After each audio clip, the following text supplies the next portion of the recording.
Alrighty. Alright, so Midas, you get to pick high or low while everyone else rolls for the recap. Can I?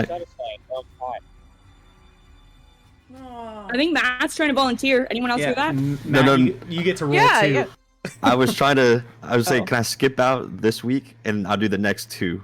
Because Whoa. I didn't take notes last time. I was kind of in and out most of the time, so I don't remember it. Okay, but I'll do the next two, like guaranteed. Volunteer for the next two. Alright, so That's so Legend, funny. Greg, so Corey and Koshka. You guys really roll. And Midas, what do you want? High or low? High. Oh. Oh damn. Fucking me. Oh, Corey! Damn. Alright. Koshka. Okay, What so you know happened how last I'm time? always like, how I always say like, oh, I really don't remember. I didn't rewatch the thing this week, so I don't remember how we started. Alright, now let's hear the most detailed recap possible. Yo, I can. Okay, I can. Oh, wait. Okay, give me a second. Let me cook.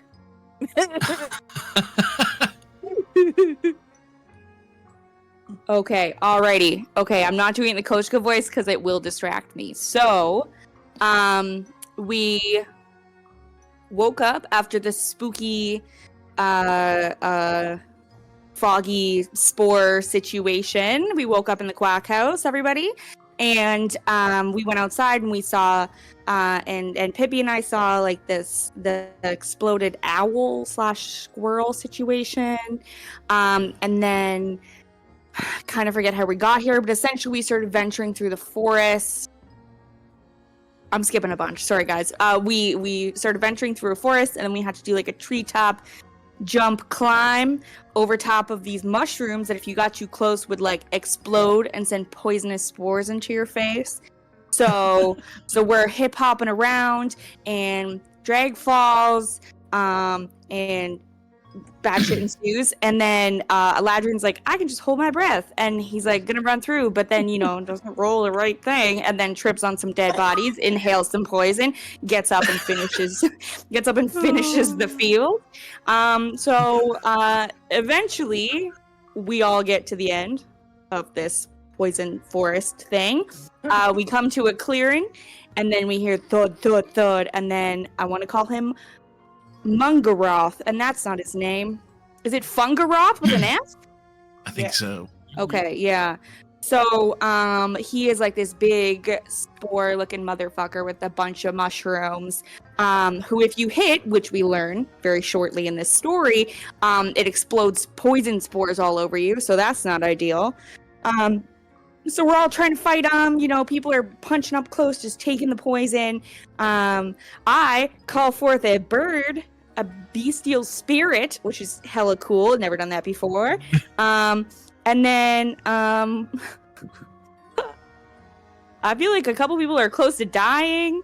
And then, we hear rustling in the woods, and then all of a sudden, like, out comes this gigantic snake, and everyone's like, oh, shit! And then the snake has, like, all these cool tattoos and white hair, ? And goes straight for Fungaroth, the fungus guy, and starts attacking him, and then he also has, I want to say baby snakes, I don't know if I'm remembering that properly, or, like, additional things. It was a spell. A spell that created Bunch of snakes. Bunch of snakes. All right, I was right. Okay. Snakes. Yeah. Okay. So we start beating this guy up. I don't remember who got the last kill, so I'm sorry. I'm taking that from you. I want to say it was Snakes McGee over here, who we don't know what his name is. I don't think I forget if you introduced yourself. Yeah, so we just killed this guy, and now we're here with the snake guy who turned into a human ? potentially. Human guy. Looks similar, kind of, has similarities to a snake form. And, okay, guys, that's it. That's all I got.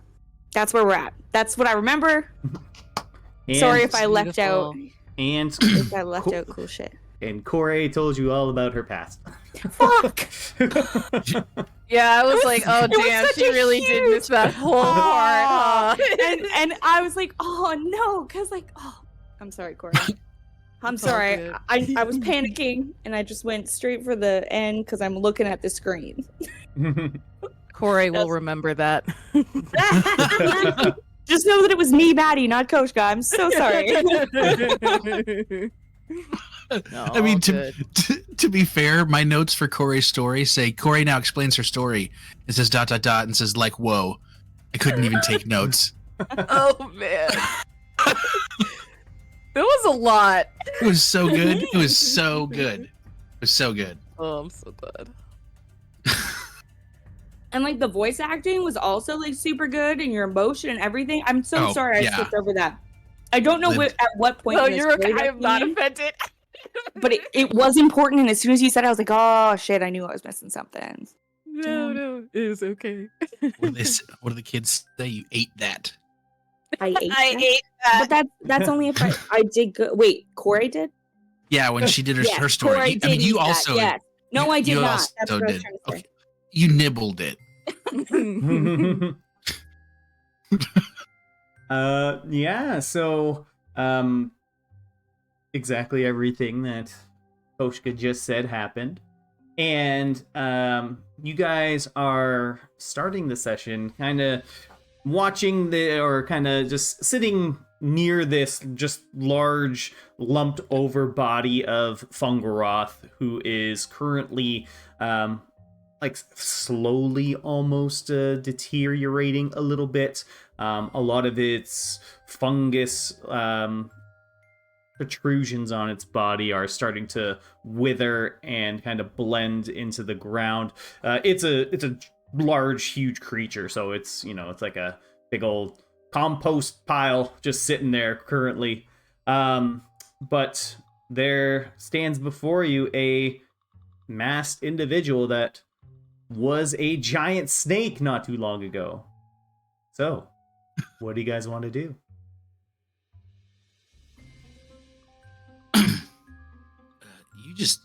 He made the final blow, right?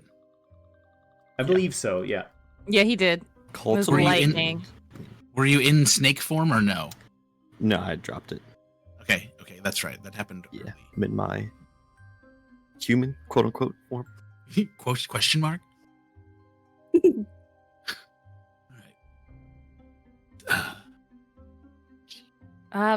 Corey would like kind of slowly approach, a bit cautious, and just kind of go,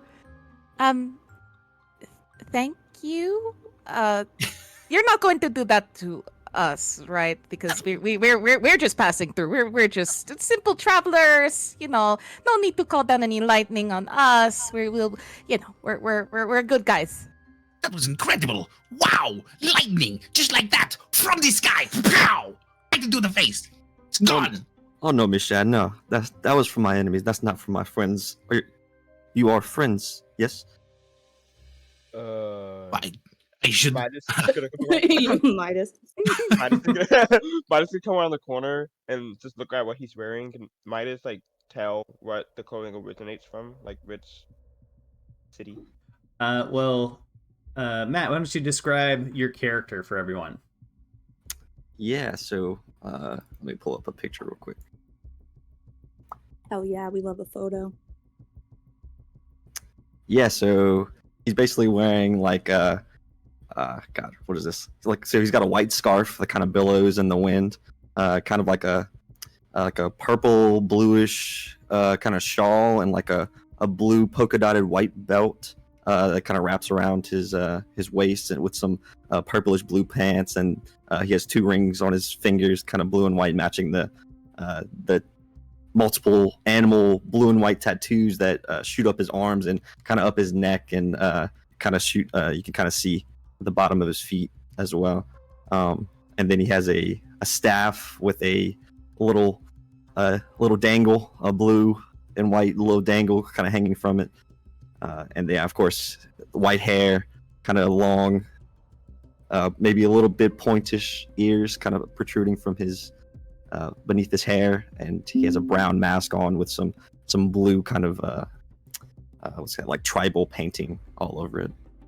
So he's wearing a mask, so we can't see his face at all? Yes, correct. Ooh, terrified. Ooh, mysterious. So yeah, that's what I look like. So Midas, roll history for me, or investigation about kind of going into more details about his clothing, and you can do this at advantage as well. I don't need it. Okay. Yeah. Oh, damn. Main said, "I'm him." It is. You know the history of fashion that is on Stellaris, and this guy ain't it. Whatever. Whatever. I wasn't gonna say it. I was like, huh. This You is put that shit on. this is attire that is definitely not from Stellaris. Damn. But kind of like scrunches up his nose. It's like, oh wow. Maybe I should go back behind this fucking behemoth. Friends, you just come out of nowhere, strike this thing down, and ask if we're friends. Well, I mean, yeah, I heard some commotion in the forest. I was sent here to investigate the state of the forest, and you know, here I come in a clearing with 5 people and a rat. No, sorry, a badger. I'm sorry, I apologize, Mr. What Badger. did you just say? What did you just say to my badger? Baby, come here. He's your badger. We are not But that currently doesn't on matter. speaking terms, so My I will let apologies. Midas speak with you. Yeah. See, anyways, who sent you here? I'm sorry, I don't think we've ever met you before, and it looks like you're not from around here. And he kind of like gestures like around him, like it's here. I think the more important question is, who are you? Oh well, Who are you, a I was snake? getting there. wait, would you say what? Nothing. Dang, the accents kind of mess with me. Me, of course, yeah. My name is Meaux Livois. I am the Cajun druid from across the seas. I come from a town named Rougarou, small farming town in Faerun. And of course, like I said, I am here as a detective. The Varento Guard, they sent out letters all across Faerun, and I accepted the invitation to come and try to heal the forest, find out what was wrong with it. So yeah, here I am. You're a Who- detective. Yes, a detective. A You like Cajun detective, detect- yes. detect things? I do. Happen to Like- be in the area around the same time that they needed someone here.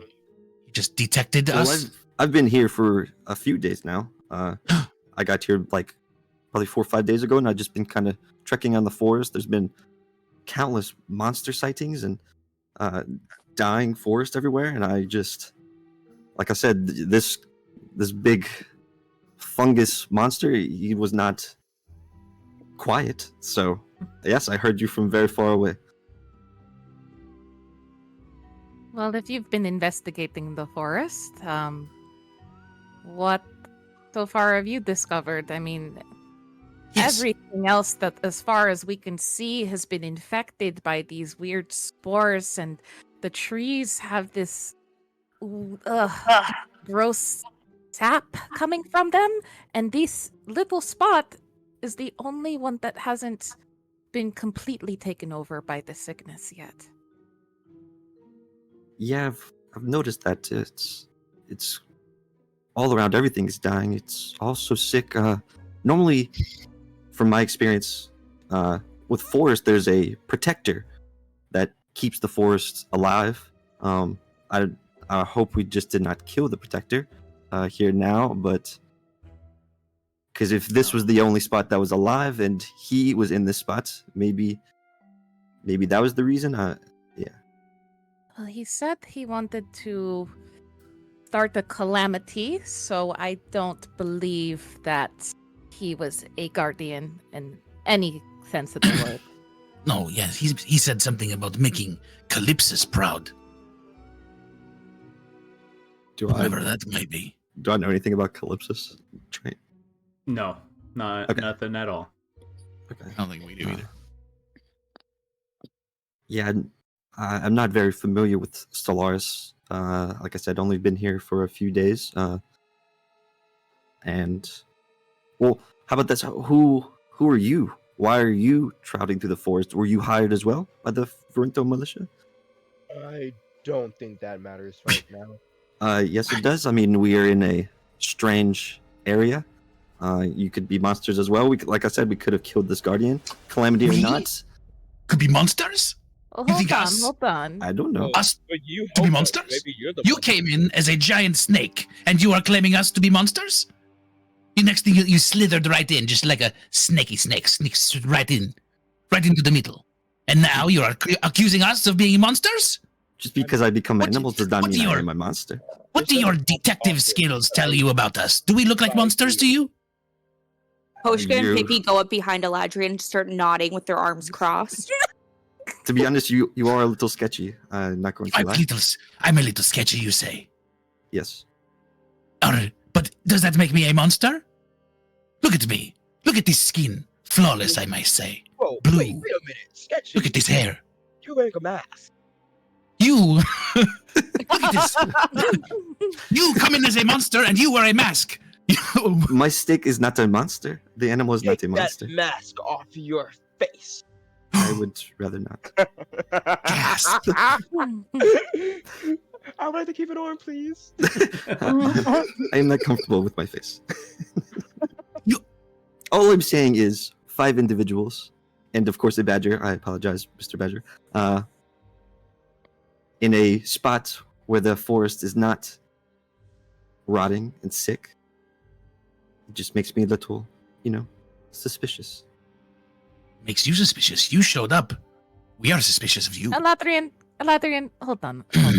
Corey's like face palmed and she like steps away from Koshka and Eladrian while they're like, yeah, you're suspicious.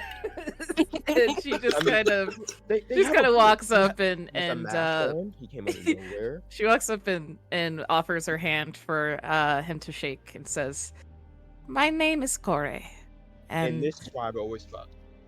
You go with it. let me finish, please. With 0 and 1, 0 and 2. Keep that in mind. Let me finish. My companions and I, you could say we are freelancers, freelancing adventurers, and we were just on our way to Ballant for some business that we must attend to there. And we were also investigating what's been happening in the forest. And truly, they were all following me, so if anything, it all falls to me personally. But I was called here. It sounds weird, but I was called here, and I believe I was called by the actual guardian of the forest.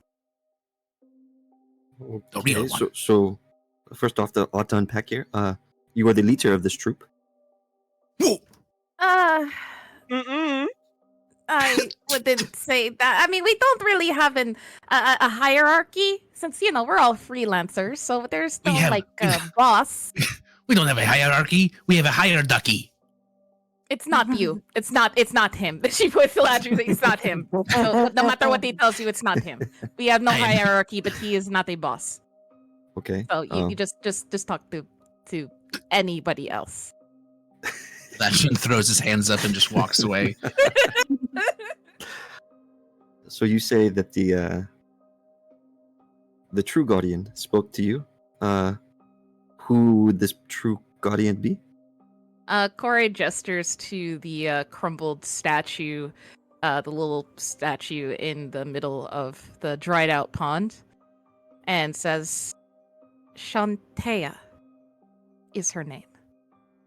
Do you know anything about a guardian or deity named Shantea from where you're from? Mr. DM? Just based on the fact of you having the abilities that you do, and Shantea is a well-known deity in Faerun. You would know that Shantea is like the goddess of like forests, nature, and bounty. So you would know the name Shantea. Okay. Well, yes, of course. Shantea is she is very well celebrated in the forest communities in Faerun. She may be the guardian. Why is her statue cracked? That I don't know. It was like this. It wasn't always like this. The first time that I passed through here with my friends, it was fully intact, and now it's not. You're the detective. It kind of, when Eladrin says that, he'll take like a little notepad out of his shawl, flip it open, with a little pen, kind of start taking notes.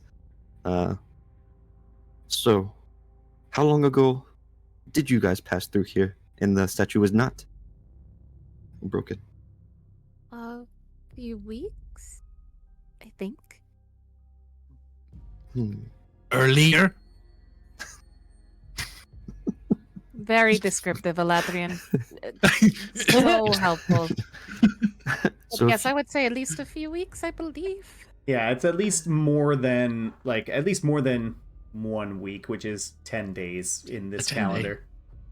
Okay. Yeah, at least more than a 10-day. Okay. Interesting.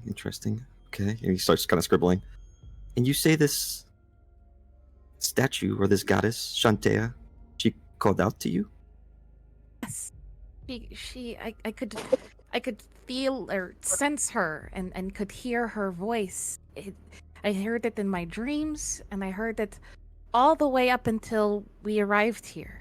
And then I stopped hearing her altogether. Are you a follower of Shantea? No, that's the stranger part. I'm not. I never followed her or really any god.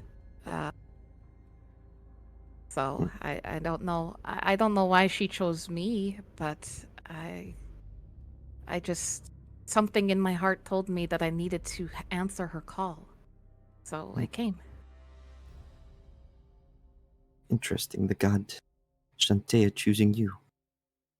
Not in a bad way. That's a very impressive feat for a god to call out and speak to you directly. It's a blessing. Some would say it's a good omen.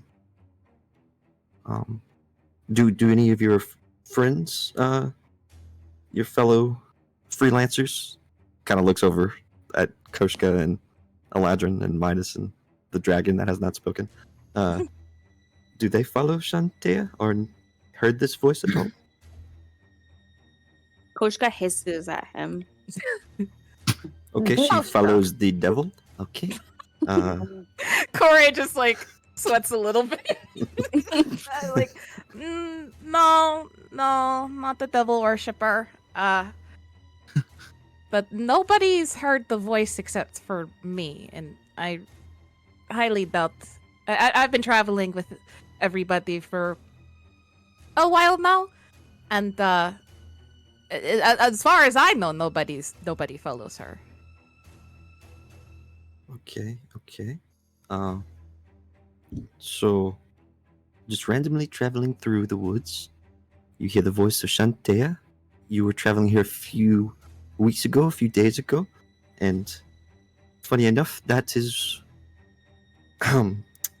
when the forest seems to have, excuse my language, going to shit. That says when the rental militia start to reach out to people. So, in your travels through the forest a few weeks ago, not saying anything, did you see anything suspicious? Did you find anything suspicious here that maybe caused this in the beginning? I think we've answered quite a lot of questions for you. Could you answer some questions for us? Oh, yes, of course. Sorry, I get into a mindset and I forget where's my hospitality, and I'll kind of put my notepad away. What would you like to know? Devil worshipper. Koshika pulls out a notepad, starts to take her own notes. She goes, "So, you turn into a snake?" Yes, I turn into a few different animals, the beast. Yes. How do you do that? Just out of curiosity, you just like think about it and then you turn into a snake? Well, that is very personal, and Well, I mean, since you've got there, you've accused me of being a devil worshipper. You accused us of ruining the entire forest and asked us about who we believe in, which, by the way, sir, that is not polite to talk about religion upon meeting someone initially. So, excuse me if I ask you about your personal questions about being a goddamn snake. Okay? Okay. I mean, you can't just ask somebody why they're a snake, Koshka. I mean, He just called me it's a just- devil worshipper and called the Pippi a rat. I'm not fond of this one. Where's Midas? I might be on Team Midas. That's a first. I know. I'm also shocked. Does anyone Oh, else well- have any questions for him, actually? Well, you two are bonding. I mean, Quote unquote. let's see. So how long exactly have you been in the forest? I assume you must have sailed in from Baland yourself. Yes, I reached the port about 4 or 5 days ago, so kind of got my assignment from the rental militia and made my way into the forest.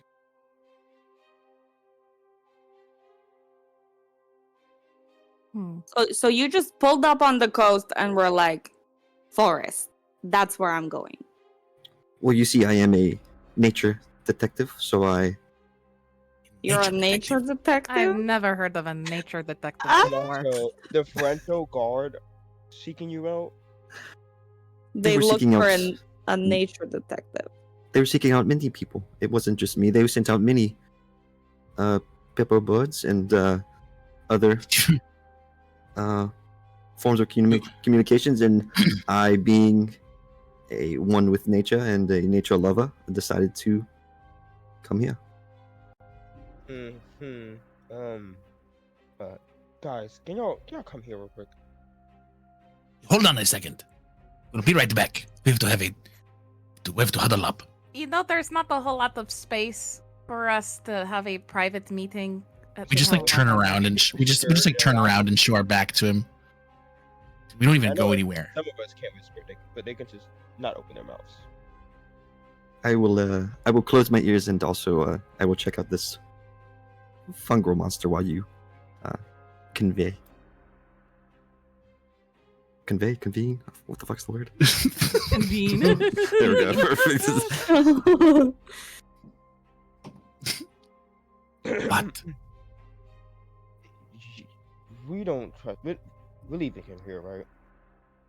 We're leaving him here? Why do you guys always think people want to come with you? That's how I'm here. I just wanted to say hello. Just Listen throwing here, it out Eyes. there. I'm Okay. I'm suspending the tone now before Elapis gets in too deep. Also, I don't trust him, and he's wearing a mask and refuses to take it off. And just spawned in. That is extremely is- suspicious. As a snake. You know what else spawns in? the Crimson Moon. Remember that changeling? Mm-hmm. Yes. He can also change shape. He might be a changeling. Exactly.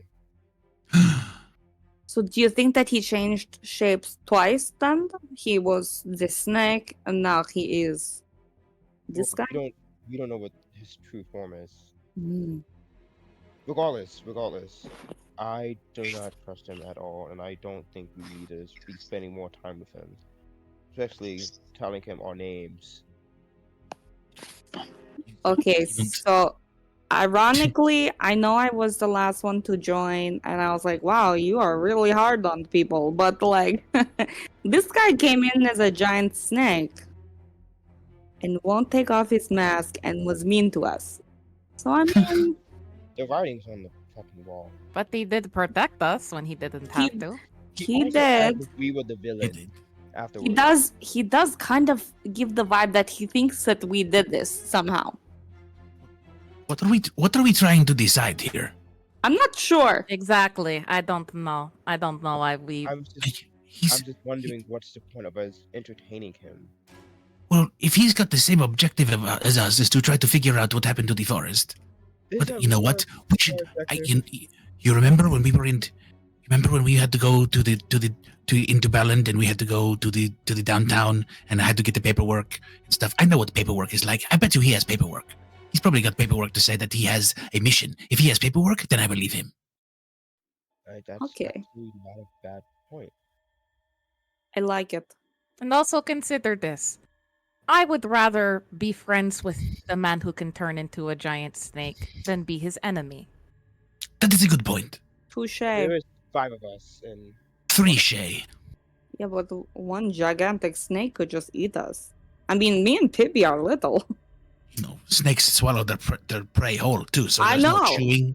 Just I'm a like little- right down the gullet, straight I'm a down. little worried about that. But I wasn't worried before, but I am now. Well, we'll Alright, just let's- keep let's- let's keep a close eye on him, and you know, if we even see a slightest hint of him doing anything suspicious, then we just leave him. We just leave it alone and just try to go on our merry way and try to figure this whole thing out ourselves. But if we had the same First- objective, it doesn't make sense for us to be at odds with each other. I do have a We have- question though. Okay. Does anybody get the vibe that he's involved in any of this? Because as much as I don't really like him, right, I don't really get the vibe that he created Fungoroth and has destroyed the forest. Anyone else? I mean, look at him. He's like studying the pile of fungal roth. let's Um, keep it real. We don't know Don't think he what made it. got ourselves into. All we did was follow Corey, and I mean, look what happened. Hey, I'm sorry. Look at that. And might as well like point to the remaining mushrooms. this I is mean- the same path we traveled to Balland anyway, so we're still on the right path. I'm just saying. So it's not like she created it. We didn't know what that was. Yeah, I had no idea. Yeah. And then she crosses her arms and nods her head again, I backing also everybody said- up. This is not a good idea. And I think this is the main reason why it was not a good idea.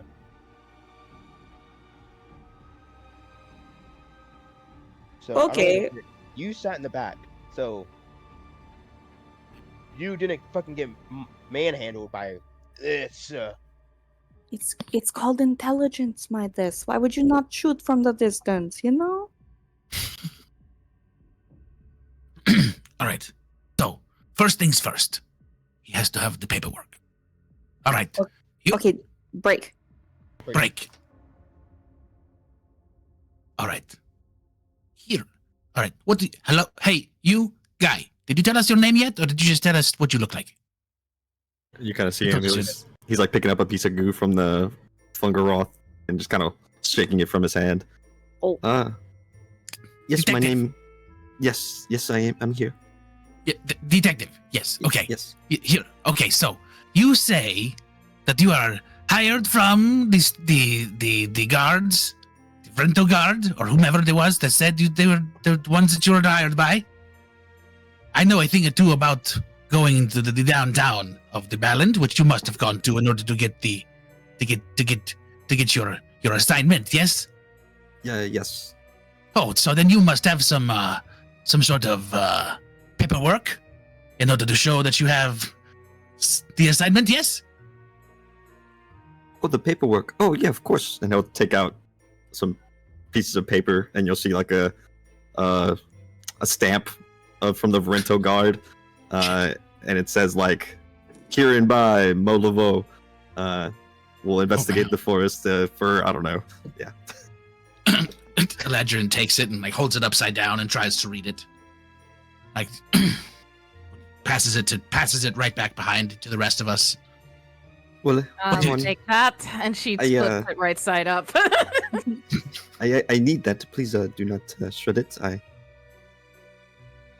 Can I check it all to see like if it's legit? Yeah, go ahead and roll investigation for me. All right.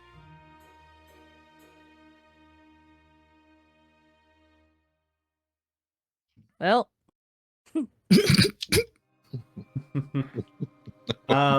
So the paperwork is of a firm card stock. It's got like the embossed symbol of the Varento Guard kind of in the bottom corner. And it does have the signature of Sergeant Brick on the bottom of it. oh, this asshole. Yeah, this looks pretty legit to me. Well, And Corey hands it back to him. Thank you very much. No, stuff it back in his shirt. all right. No, it looks like you are telling the truth. In that case, let us go find the cause of the forest decay. Do you happen to have any leads? Detective.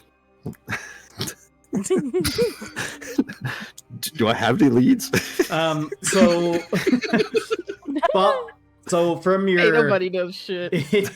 so on your couple of days in the forest, you found that the mushrooms growing became much more dense as you traveled deeper into the Dunmis Woods here.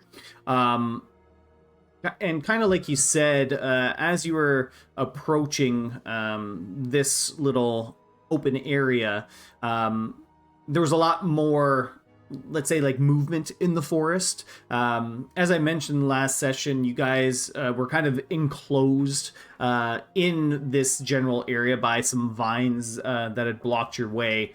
So it was just the perfect happenstance that as Mo was coming through the forest, you saw like the twisting and turning of all these vines, and you kind of followed them to where the battle was taking place.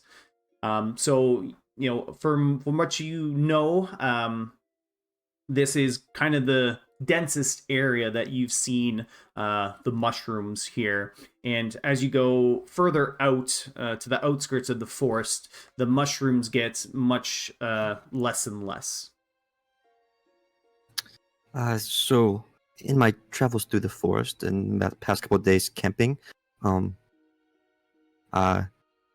the mushrooms throughout the forest have not been as thick as they are here, and as dense as they are here, and same with the vegetation. And like I said, everything was kind of leading me here, and like I said, the battle that was taking place, I rushed here to meet whatever was to come. I was hoping that maybe I could find some answers.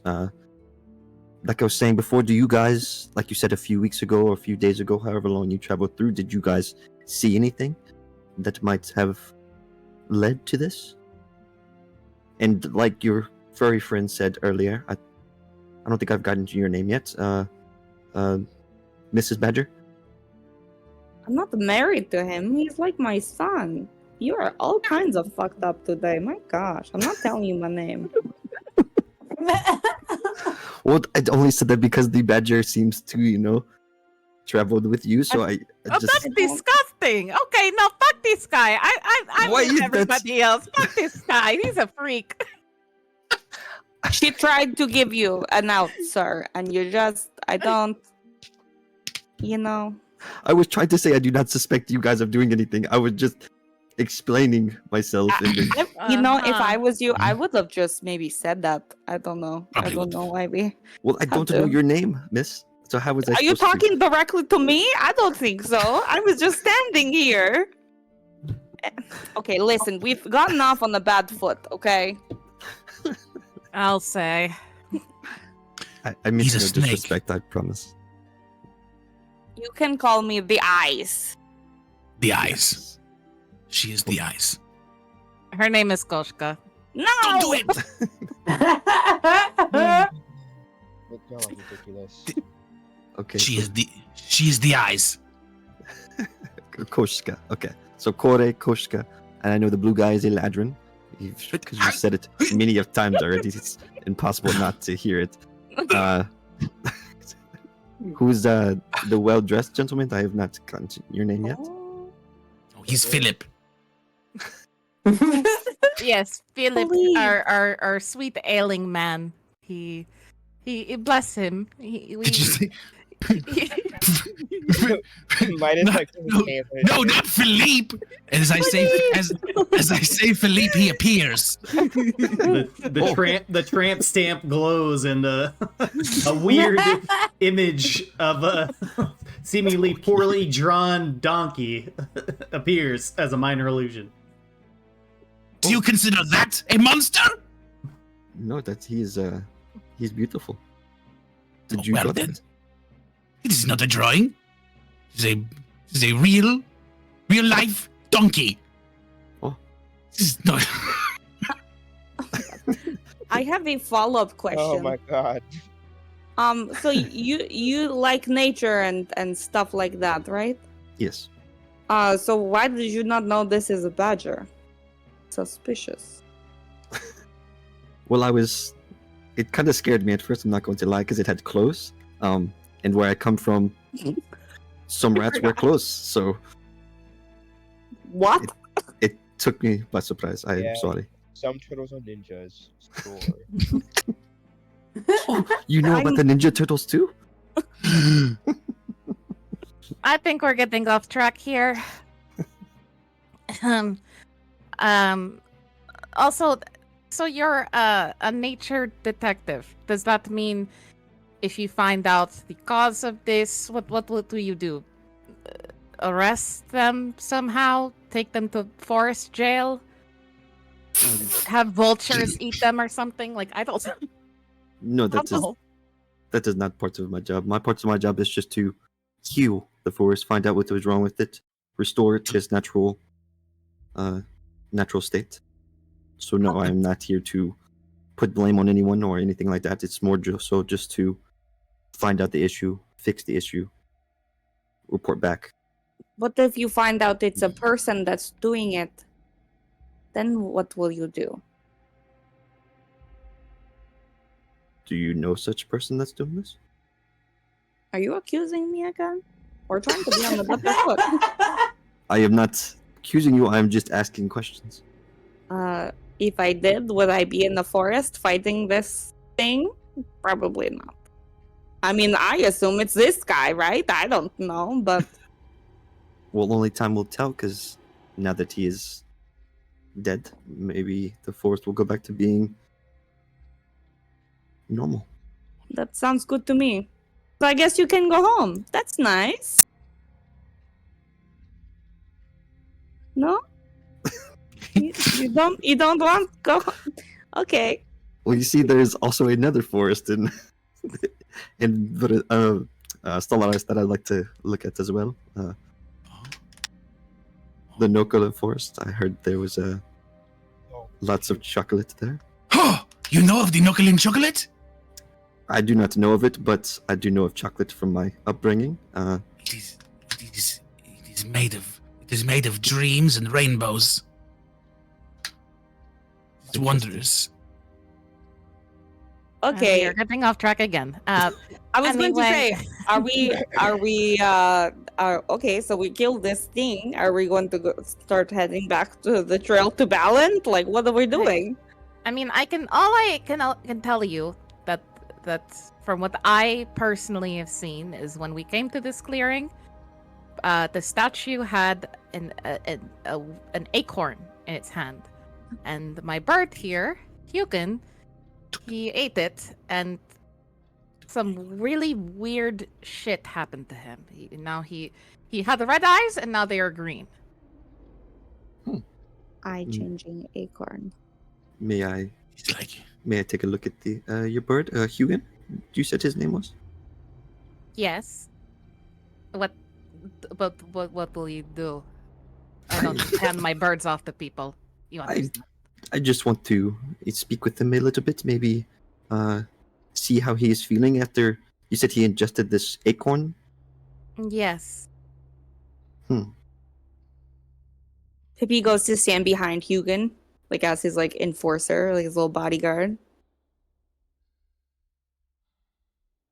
Yeah. Do you mind? Go ahead. All right, I'm gonna I'll cast Speak with Animals on myself. "Hmm. Of course you have that. You're a druid. Of course. You can just hear like Pippi in front of Hugin, just he doesn't know that you can understand him or anything, so he's just like, I'm not letting this fucking guy near you, Hugin. Don't worry about it. I got you, brother. Oh, so that's what you sound like, Mr. Badger. What? How's it going? My name is Moldova, and I'll extend my hand to shake to Pippi. Pippi looks Pippi back just- to you, Koshka. Do not shake his hand. You just stand there and observe and intervene if necessary. Pippi just snaps back to you, Mo, and just like, stern face. You heard what she said. I'm going to cast Animal Friendship. Oh, you're not so bad.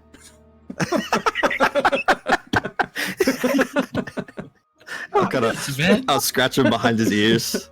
Oh, I feel pretty good. What is your name, Mr. Badger? Betrayed. Oh, well, my name's Pippi. Oh, Pippi. And this is your friend, Hugin? Yeah, that's Eugen back there. He said you wanted to have a chat with him. Yeah, would it be okay from you, as just animal friend, if I speak to him? Pippi just like goes, just sits down, just like, oh yeah, you go ahead. Koshka face palms like a couple feet away, like, oh my god. He'll give him a little pat on the head, and he'll sit crisscross, and he'll place his staff in front of him, and between him and Hugin. So, Mr. Hugin, he'll reach out a little finger to shake his hand. You can His just hand. like grabs your finger with his beak. He'll kind of do a little gentle shake. So, tell me about this acorn that you ate from your mother. She told me about it. Well, what do you want to know about it? Well, how did it taste, first off? Let me tell you, the worst case of indigestion ever. Well, I hate when I get indigestion. See, my mama, she would make this calm, soothing bowl of a tomato soup, and it was the most delicious thing, and it would always help me pass through. Yeah, well, I ate this acorn, and then, I shot fire out of my mouth. Oh, that is very impressive. Are you like a dragon crow or something? No, I'm just a regular crow. I guess, maybe. I don't know, I was kind of summoned by magic, so... I see, so you are a familiar. Okay.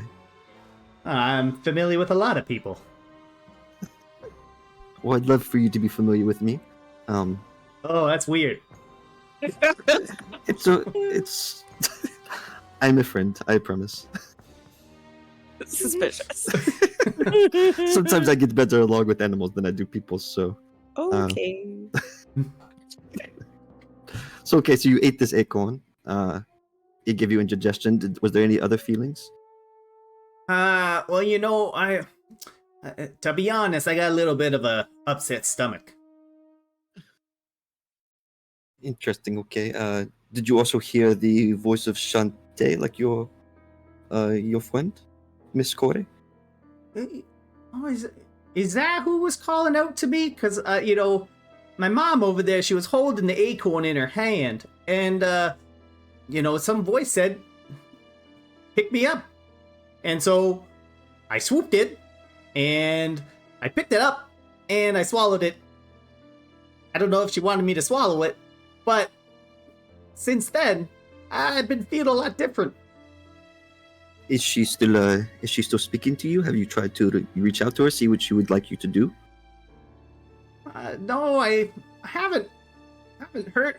And Hugin kind of gets a little bit like unsettled a little bit, and he goes, excuse me, I gotta go do something. And he just kind of flaps over to the kind of near Fungaroth's body, and does his little birdie business right near the kind of near the side of the body of Fungaroth, and he flies back to you. Say, oh, okay, well, I feel a lot better now.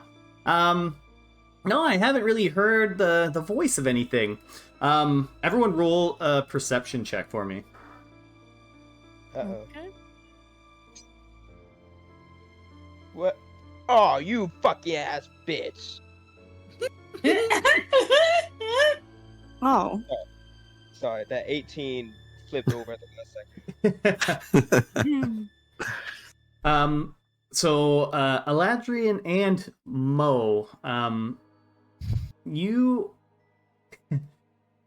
and Eladrian, you probably just look at this because you think it's funny. But Mo, your investigation skills kind of peak up a little bit, especially with the conversation you're having with Hugin. Where Hugin did his birdie business, you can see almost sprouting out from the ground where he pooped. There's some very bright and colorful wildflowers just emerging from that area where he pooped. What do you think about that? What do you know? Huh? What is it? Well, look at this.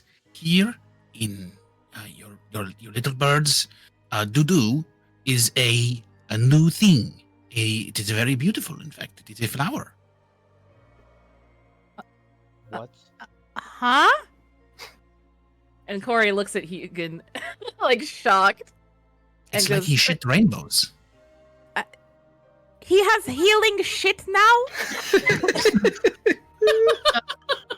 Hugin's like, I have what? Healing shit? That's new. I'm That- assuming. That's very new. He's never done that before. It's impressive. It's, I don't know what's going on, but What do you think? I do feel a lot better. He says Think about that that. he feels better Detective? now. So, I have never seen a bird shit in the woods and a flower growth out of it. So,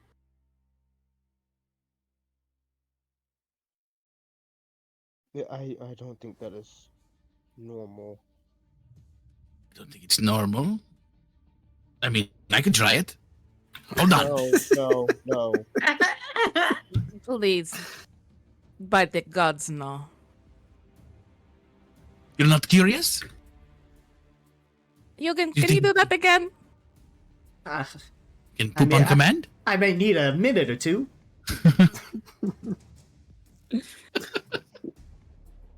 Just Pippi. Does anyone have some some treats or something? You're the chef. You're Oh, the- yes, but I just on hand, like any. I do keep a little bird feed in my pouch. Of course you do. Of course you do. He's a nature detective. He probably interrogates the fucking birds. I don't know. Just Is that Sure, not if what he he can is eat doing some- right now? He is interrogating Exactly. the bird. Oh my god. I am not interrogating. I'm just asking him a few questions. Me and That- him are friends. that's literally what's happening. Anyway, all right, you can go eat that. I'll just kind of sprinkle out a couple of some bird seeds on the. I'll put it in my hand. I don't want to sprinkle it on the ground because I don't want him to touch the ground. Just touch your. I'm a boy to class. You better feed me from your hand. Well, of course, Mr. Hugan. I apologize. I would never throw it on the ground. And he just kind of pecks at your hand. It's might take a minute or two. I'm a little, now that everyone's looking at me, I'm a little gun shy. Alright, everybody, look away. I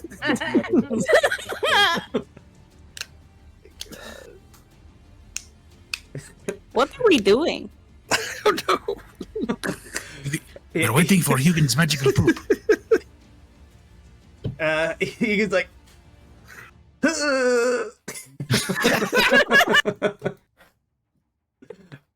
and then a little bit comes out, and it kind of just splats on the floor, kind of just like right the forest floor right in front of you guys, kind of now all like encircling him, and you guys see from like almost like within a few moments, little sprouting wildflower, a very small one, just kind of pops up.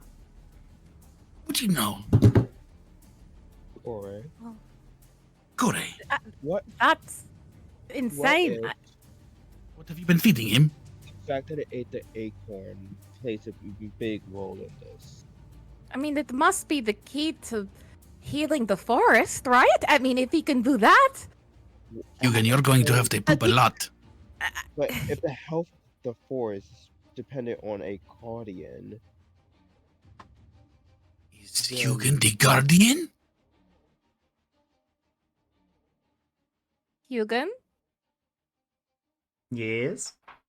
Is he Corey the will try to talk to him. poop What's up? guardian? What's up, Mom? Do you hear anything? Any voices that are not ours? Nothing right now. No. Huh. And you're certain you feel okay? You're not, I mean, you did just kind of poop flowers? So is there anything else that you can do now? I don't know. Like I don't know. I can poop flowers. you can just turns around. Like, oh, look at that. I feel the same. I mean, a little bit better, I suppose. Like, I feel like I got more energy, and I don't know. I feel lighter. That makes sense. Is that because you pooped? I was thinking the same thing, Drag. I felt this way pre-poop. that's Okay. good to know. Well, he's not hearing anything. He's not hearing Yeah, not since her. the lady's voice told me to take the acorn. Wait, so but she told you to take the acorn? You just said you took it because it was tasty, not because a lady said, "Oh yes, go take this acorn." You know, this thing that would probably have healed the entire forest. And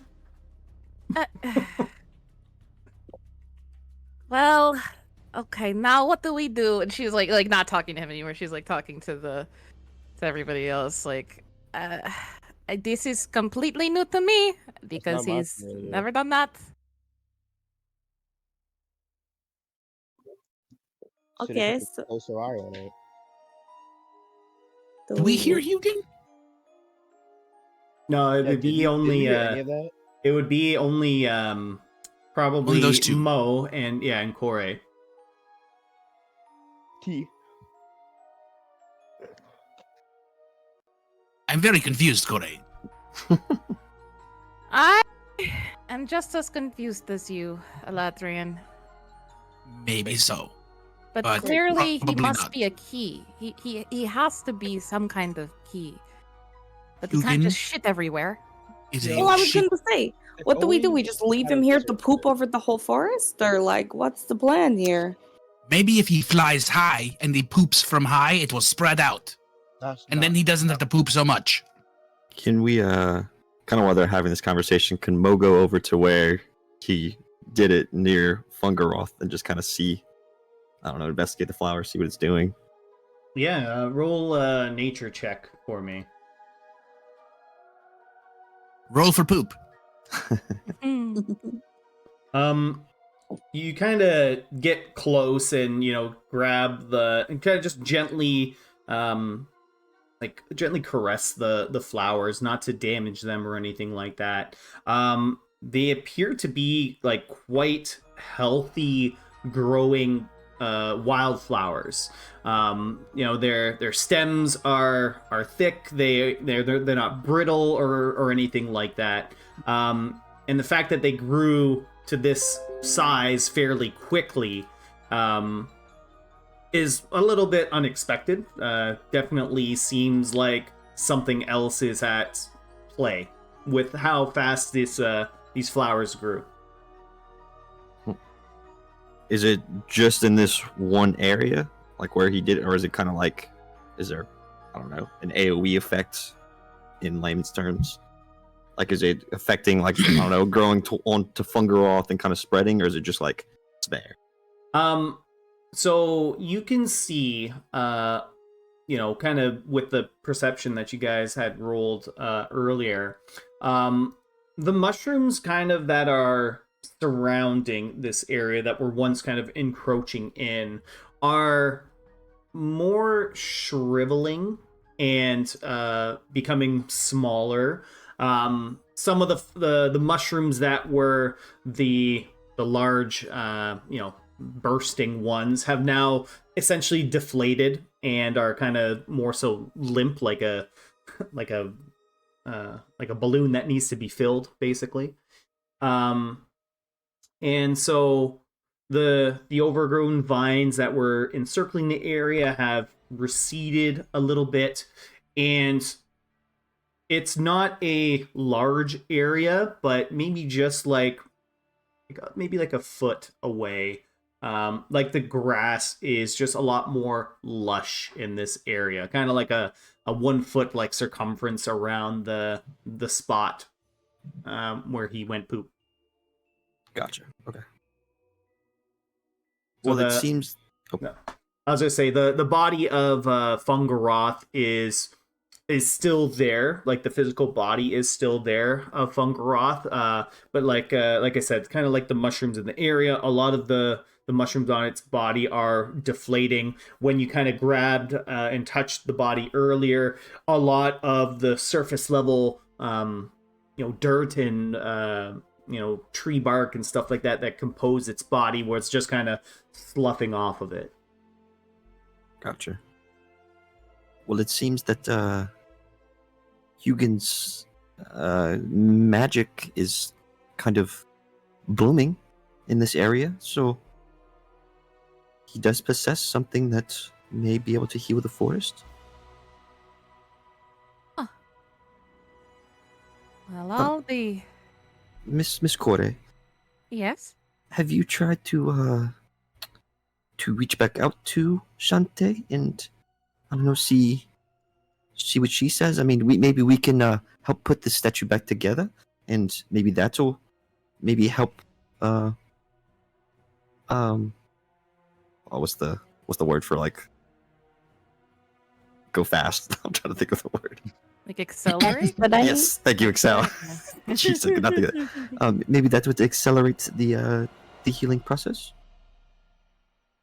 I mean, I don't know how just a statue could help, but we can certainly try. And I don't exactly have a one-to-one direct line with her. Like I can't just call her. I mean, she calls me. I don't call her. I tried to pray to her, and then that showed up. But you did too. Well, maybe you pray again, and she gives you another sign. I'm not sure. I am also not a religious man, but Well, let's try to put it back together first. Yeah, Yes. Gore will try and pick up just pick it up. Yeah, so while you're kind of assembling the pieces of the statue, what's everyone else doing? Midas is going over to Fungal off and just kind of like kicking it a little with his foot, like, this is disgusting. I guess he just wants to just, like, examine it a bit, because like nope, it's kind of like the elephant in the room right now. Like nobody's really talking about it, but it's still like here. Yeah, so do me a favor, roll roll like investigation. You can roll with advantage. Don't need it. Whoa. So as you're looking over the body of Fungaroth, the textbooks that you were given by the current guildmaster of the Golden Loom kind of come to mind. Ugh. The discussions of enchanting things with magic, the new ways to craft magical items, really just kind of pops into your mind. And one of the big things that you recall is that in order to infuse magical type of clothing or equipment, you need to essentially take the magic from somewhere and infuse it into something else. So that's kind of what pops into your mind, and when you look at this, creature that is obviously has some, magical origins to it.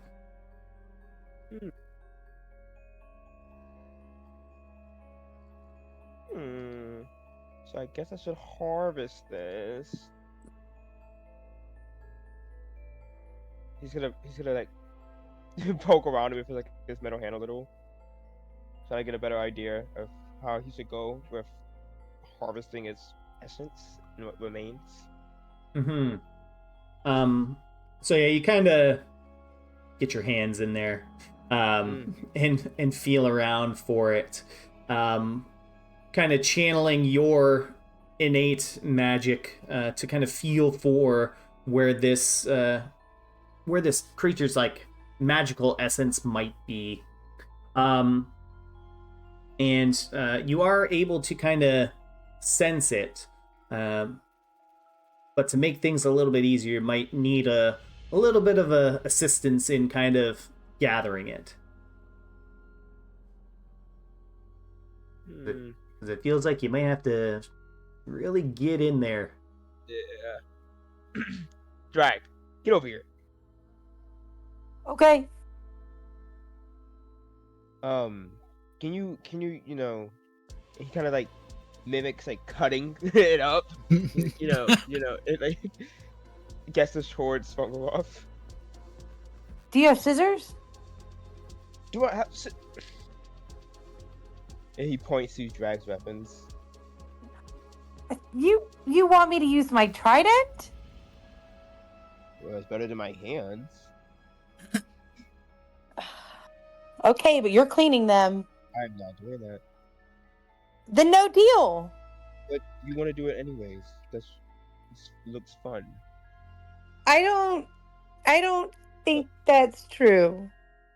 Okay, fine. I'll clean them. Okay, deal. So she goes to try and cut stuff off him. All right, so I'm gonna need Midas.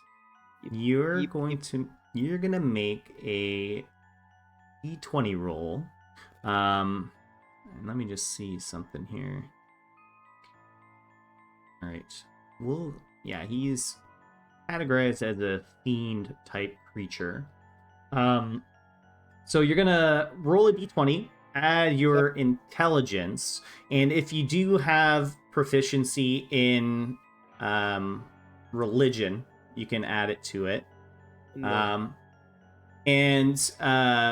Drag, you're going to roll a d20 and add your dexterity.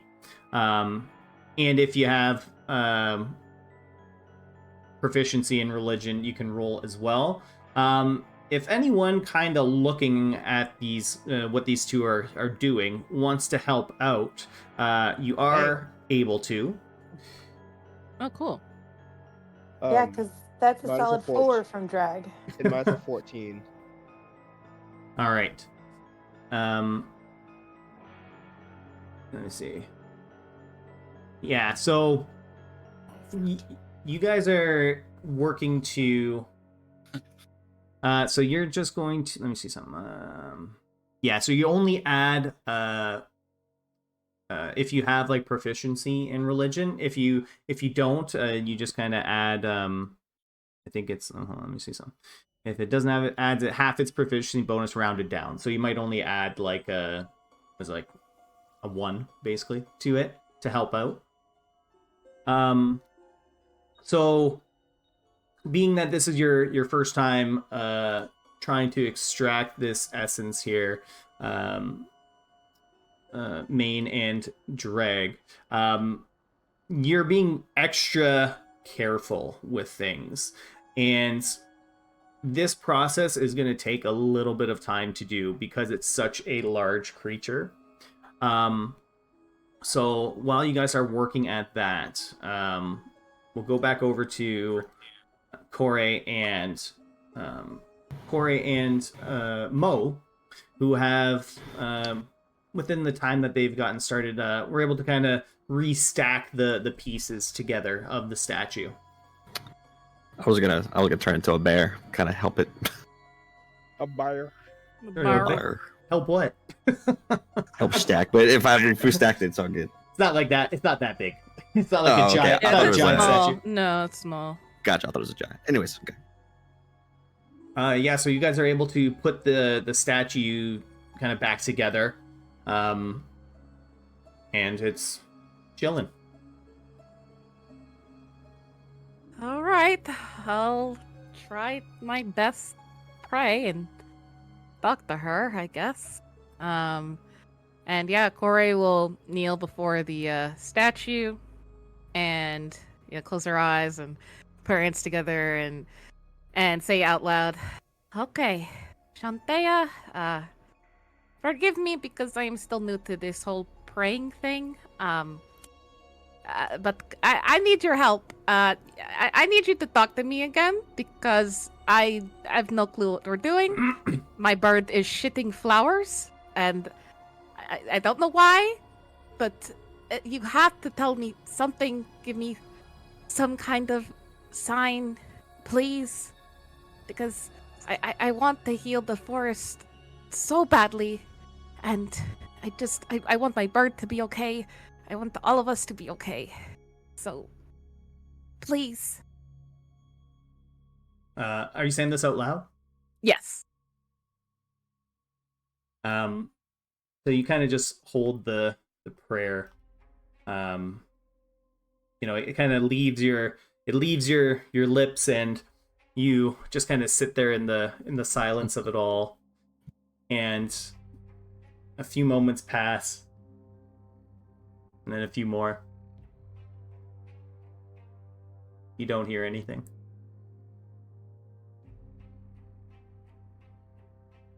Corey will look over to Mo, her ears just kind of flopping downward a bit. And she just kind of shakes her head.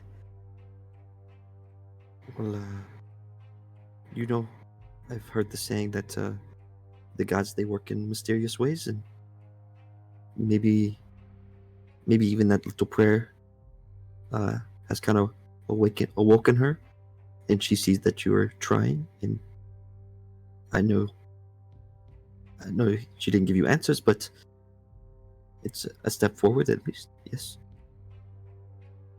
I mean, I just want to be of use somehow, and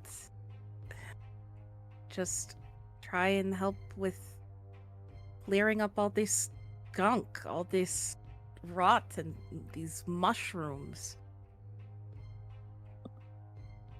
I don't know if I'm getting anywhere. I have no clue what I'm doing here. I just... I don't know. From my few moments with you, you seem like you are very level-headed, and every one of your friends respect you very much. So don't say you don't know what you're doing, but you are headed in the right direction. I mean, if we met here in this clearing and your bird is producing things that are growing, I mean, that's amazing. It's a miracle. I suppose. Yeah, I suppose so. She'll like get up, dust off her skirt. Kind of look around and see if like anything else is happening, like if more mushrooms are kind of like receding.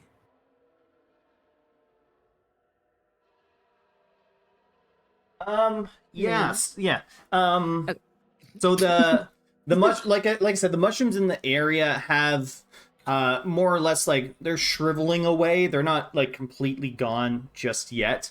But the area does seem to like this kind of, you know, hallowed area, so to speak, is almost like reclaiming itself in a way. Maybe we did what we were supposed to.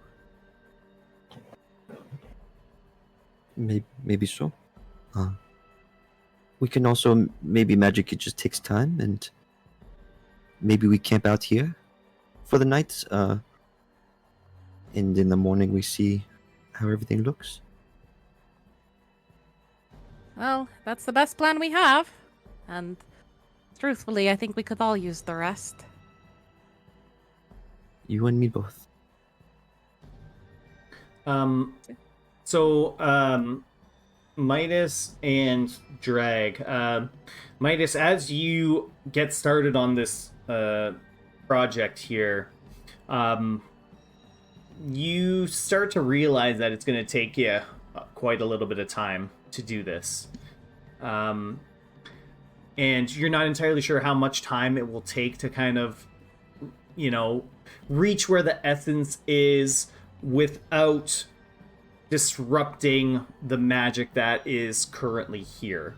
You know, you don't want Drag to just kind of carve into something and potentially damage what's inside. So you're really taking your time to do this. And so it's going to take you probably around 2 hours to get through this.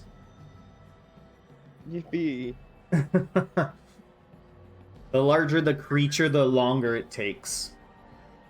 So it's still kind of around, like, I would say mid-afternoon, maybe like 4, 5 o'clock by this point. This clearing that you guys are in, you know, it might not be something that you want to put your house there just to, you know, slam it right on top of this hollowed ground. But once again, it's still going to take you a couple of hours to kind of sift through this. So you guys are able to take a short rest in this time. But do you guys want to do anything while Midas and Drag are working on it?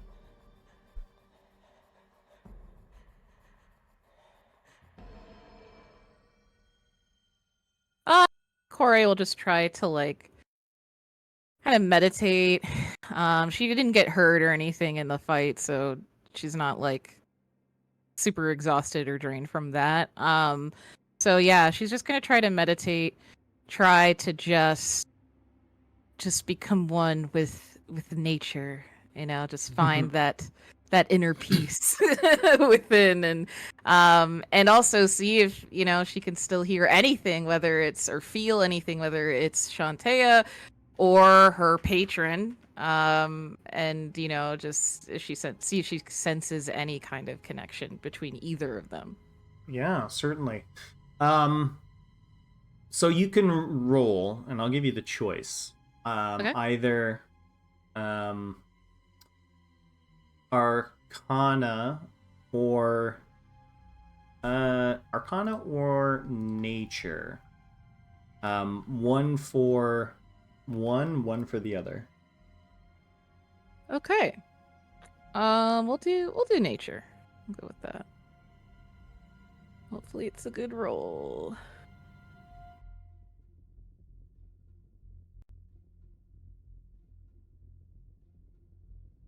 All right.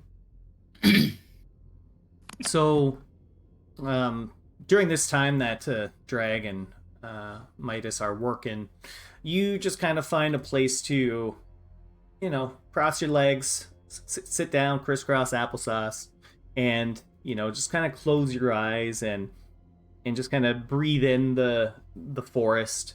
As you're sitting there, you can feel the wind kind of blowing through the forest very gently.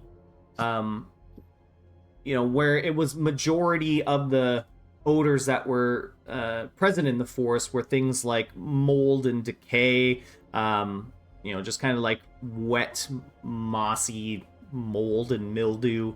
But you catch whiffs of floral fragrances now that that haven't been here since you first entered into the forest. So you kind of get the feeling that whatever you did here, whether it was taking down this large creature, was definitely a positive for the forest. All right, cool. Thank you very much. Elijah, what are you doing? I'm going to be I was You're helping so I'm figuring them, right? Or yeah, I was just kind of helping along. Unless Mo is Mo doing anything, because I figure I could tell him stories about the ducks for 2 hours while they cut through this shit. No, I'm not doing anything. Just kind of sitting, looking at the forest. Then I kind of want to sit with Mo and let them cut through all the stuff, because Midas has probably had enough of me anyway. And I want to sit with Mo and kind of use my this pipe of smoke monsters that I've got, and kind of sit and like pipe out stories and tell them about all the escapades that the ducks have done, all of our fights and all of our battles and yada yada yada yada.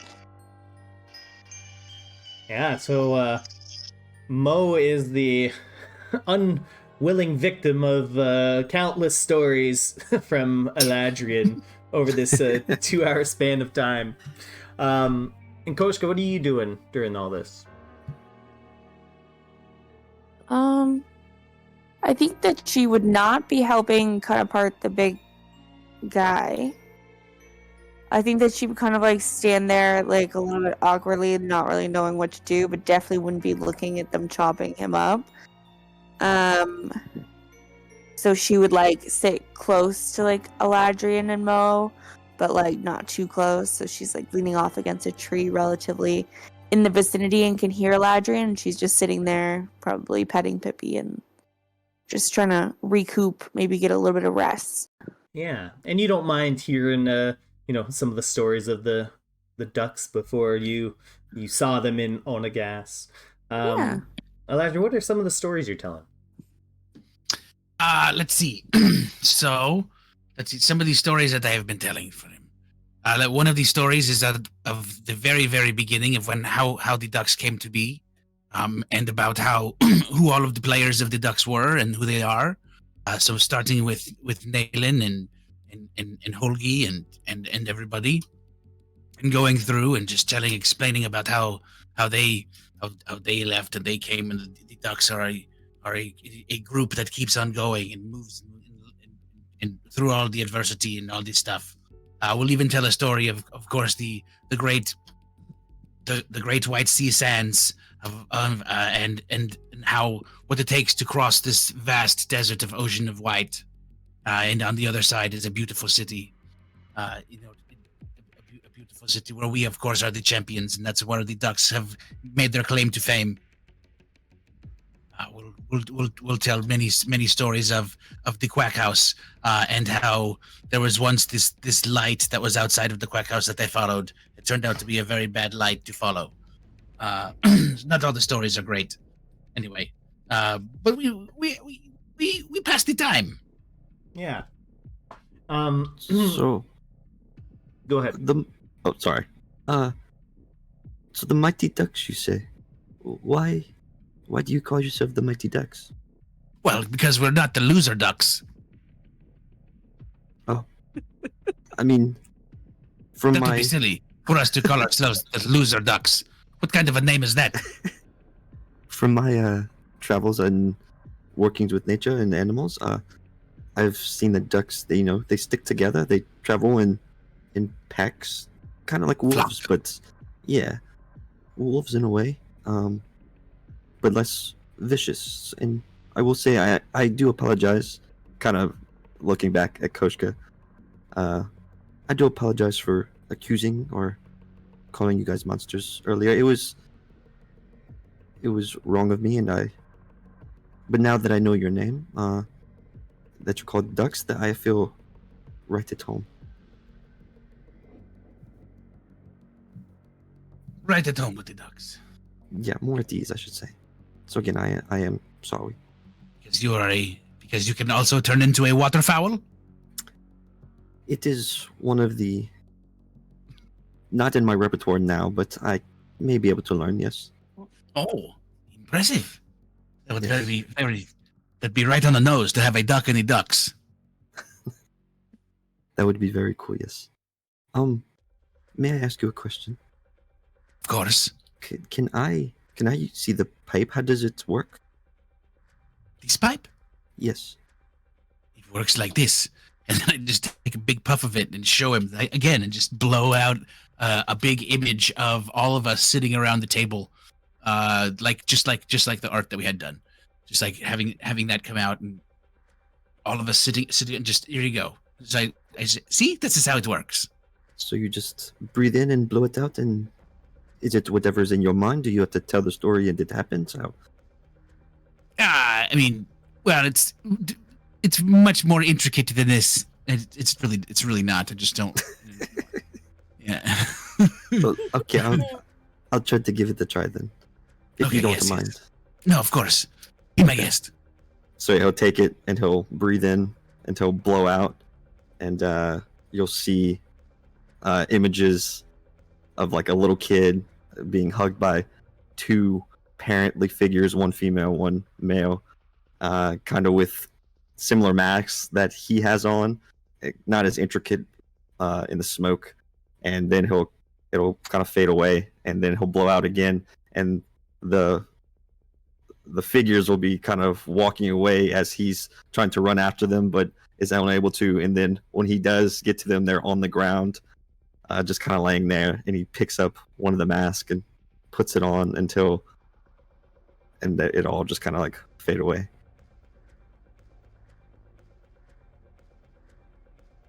So you see.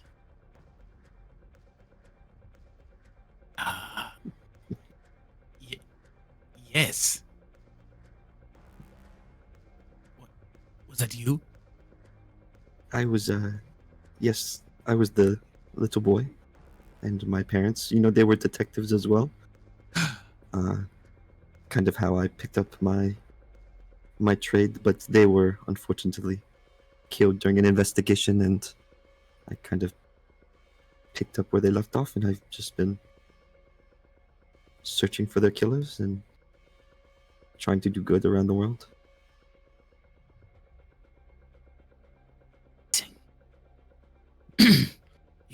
How long ago was this? Oh, many years ago. They died when I was very, very small. And you've been looking for the killer the whole time? I have, yes. It was like an undercover operation, and I think they found out, and someone blew their cover, and it killed them. And my leads have taken me everywhere, and they've all come to a dead end. So I'm not sure who did it.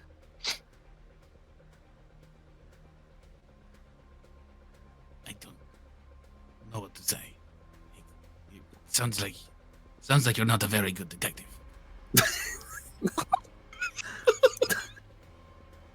You know, Holy. some do say that. It's okay. I get that a lot. But I have solved many. I'm Many- sure you've closed many a case. Yes. Just No. not the most important one of my parents' murderers, which, Oh, it's not that one. which haunts me. We can't let one case define us. That's right. And the case is not closed yet, but I am still on it. So, Oh, of course. Yes. Follow the leads. yes. Find What the about corp. What about you, Koshka? What is your story? I have a question about yours first, if that's okay. Oh yes, of course. So the masks, is it like a cultural thing or like a family thing? No, You all it's just wear them when you're solving cases, or it's part of like the detective agency that I am a part of. It's kind of like our symbol, our show, our badges, one might say. oh, so it's not for like anonymity while you are investigating? Kind of both, yes. Kind of both? Okay. So Yes. you will never take it off. I just want to know whether or not I have to just get used to looking at it in general, or like, doesn't it I get sweaty? And I have so many questions about this mask. You seem very intrigued about the mask. There are times where I take it off, but only a few certain people in my city, they know what I look like. But I mean, they grew up around me as well. My grandparents know what I look like. I just So choose to what wear does what does one have to accomplish in order to know what you look like? Just like know you from childhood kind of thing, that's the only people who know, or like when you get married? It's more of a comfort thing. If I am comfortable with you, then I would take it off. Yes. If when I get Okay. married, my wife will know, or my husband, or whatever person I choose. Okay, last question about the mask. Do you take it off when you sleep? I I feel do like it not. would not be. Oh, you don't? Oh, gosh. It stays on. Is that not uncomfy? It's quite comfortable in the mask. It's very breathable. It's made of very light wood. Light wood, though. Okay, all right. Okay, I've asked you enough annoying questions about the mask. Sorry. No, I know it's okay. we got off on the wrong foot. I too have actually lost my parents. But even a little earlier than you, because I don't remember them at all.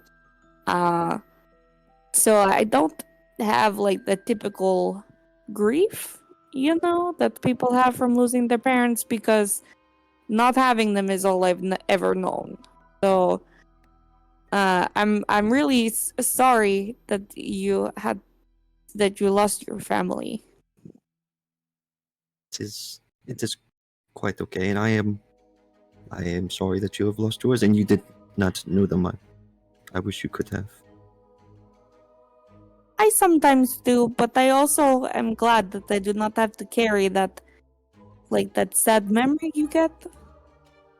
Where you're like, I wish they could be here with me. I weirdly don't have that. It just kind of be like, something. It would be that cool to meet them, to see where I came from, but they died when I was a baby. So all I've ever known is my uncle Sapphire, who actually was in Aladrin's previous story about going on with the Ongas. Oh, was that your uncle? Yes. He seemed like a very intelligent and front-forward man. I get my front forwardness from my uncle, I think. I see. So you joined the Ducks later, because you were not Well, part of. I mean, the technically, stories. if you look back at my origin story, I actually was low-key kidnapped, but yes. By Yes. Well, the ducks. I didn't really say I wanted to like be a part of their crew, and then all of a sudden I was doing these trials to be part of the crew, and then from then on I'm just here. I didn't have a lot going on, so now Well, I'm here. who? You don't seem like you were in peril, so I would not call it kidnapping. What would another word be that you would use? It doesn't necessarily commandeered, I think. Commandeered, Maybe. yes. Yeah. It just kind of like one day I was there meeting everyone, and then they became my family without me even knowing. So you do enjoy being with them? They are nice people. Uh, the most of them. My just hasn't really warmed up to me. And which one is Midas? The one whose name you don't know. The well-dressed gentleman. Oh, I thought his name was Philippe. That's what I meant to say, Philippe. So Midas. Okay, well, that's such a nice name for such a handsome man. He would love to hear that from you. I'm very much sure of it. Well, I do want to apologize directly to you. I know I was kind of apologizing to Aladrin, but I am sorry that I came off on the wrong foot. And you as well, Mr. Pippi. I am sorry. That is not how I would like to be betrayed. I am a nice man, and I mean well, I promise. I'm very interested in the shape-shifting part of you. I would love to get to know more about that. Like the details and stuff. I won't bring it up now, but at some point I think it would be cool if we could talk about it, because that seems like fun. Maybe it's a how did they say, a campfire story that I tell. That would be good. Like, were you born with it, like this ability, or did you study to get it, or? Just kind of being one with nature. It kind of just happened. It was my mama. She also can do the things that I can do, and she kind of passed on her abilities and showed me how to transform, you say, into these animals.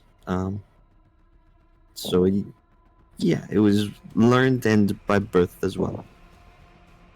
That's cool. I think that I am pretty in touch with nature, so I think, apart from our initial conversation, I think you and I could get along quite well. Also, I am also an animal. I just can't change. I'm just stuck like this. I'm just cute and fluffy. So. Well, I will say your fur is it looks very soft. It is. I take very good care of it. I can tell. So you take care of Pippi's as well. It looks very nice. Yes. Yeah. Yes, he needs constant brushing. He's always getting into things, but as you see, I have even made sure he has proper clothing for battle attire. That is what kind of scared me at first. Like I said, not used to badgers wearing clothes. You know what really stuck out to me in that part of the conversations? You said where you came from, the rats wear clothes. Yeah, I do know a few rats that wear clothes. And they're kind of scary. They're it's a gang of rats around my city that, yeah, they wear clothes. They terrorize people, and I've dealt with them for a long time. Man, everything you say makes me have more and more questions. Like, are they normal size rats? Do they speak? Do they make their own clothes, or does somebody put the clothes on them? I have multiple questions about all of this. It's another campfire story that I will leave for that. Okay, don't think I'm going to forget about it, because I will recall this at some point. Of course, and I will be happy to tell you my tale. Okay. And So, you. Oh, go go ahead. no, after you. I was just going to say, so like, what are you just going to like hang out in the forest until it's all cleared up, or like, what's your plan after this? Well, my plan for now is to stay the night, see if Mr. Hugin's powers have yet, and the killing of this fungal monster has actually cleared up the forest, maybe a little bit, and then report back to Balin, to Sergeant Brick, and then head towards Nokalin Forest. Oh, to so kinda so sightsee. you two are headed to Baland. Yes. Oh, what a coincidence, Aladrian. What the coinky dink? Coinky dink. Or you're headed to Balin, actually? I don't. Well, I think so. Yes. I don't make directional decisions, but as far as I recall, that's I think so where we are headed. What are your plans in Balin? That is not for me to disclose. Oh, As it is not my journey. I just happen to be on it. You know what I mean? I see. I did not mean to pry. It was more just a curious. Yeah, I'm sorry. I did not mean to ask questions I No, was not supposed to. that's okay. It's not that. It's just it's not my position to tell you. You just have to ask someone who's not me. You know, that's all. Mr. Ladrin, do you know? I forgot. Okay, so maybe not either one of us. I would maybe you suggest, you know, I mean, I don't know when you plan on leaving, depending on how the forest is doing, I suppose. But I mean, I was new to this crew before. I'm not inviting you to join the crew because I don't have that authority, and Midas already wants to murder me. So, you know, I'm not inviting you to, but if you happen to be walking in the same direction, I don't see why we all cannot go together. But maybe you talk to Miss Corey. She has some. She has all the knowledge and authority that I respond to. So Okay. Yeah, I mean, I don't mind traveling in a group. It might be safer. It She's has like been at the mama only. duck. Let's say it one more time. I said she's like at the mama duck. Oh, she is. Yes. So she is your leader. No, Well, just the, she- the mama. she's like 99% of our impulse control. So she's genuinely the one that keeps the majority of us all alive, like all the time. So, you know. Midas likes to think that he is the leader, but we all know that if he is the head, that means Corey is the neck. She just tells the head what to do. Also, like, I don't think a lot of Very people good listen analogy. to Midas. So, like, I think if anything, we all have our strengths. You know, it's very diplomatic answer. We all have our strengths, but ultimately, like, if we're having trouble making a decision, Miss Corey is really good about, like, being like, okay, listen, this is what we do. And then we do it, because she has good ideas. She's quite level-headed, that one. She does seem it. She was from the brief interaction I had with her, she did seem like she was one with her head fully screwed on. No offense to you guys at all. It's okay, I'm a wild card. I dress my badger for goodness sake. You know what I mean? Like, it's okay that you think that. I mean, that is pretty cool. He looks like he was part of a war.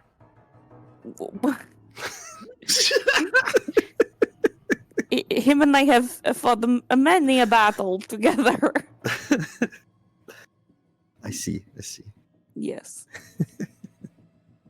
But yes, Corey exudes grace and ability to think well under pressure, and I would say she might be the best one to talk to about, you know, our business in Baland.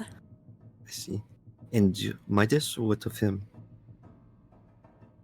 As I said, you know, he's not my biggest fan. And then, you know, we are missing a big part of our group right now.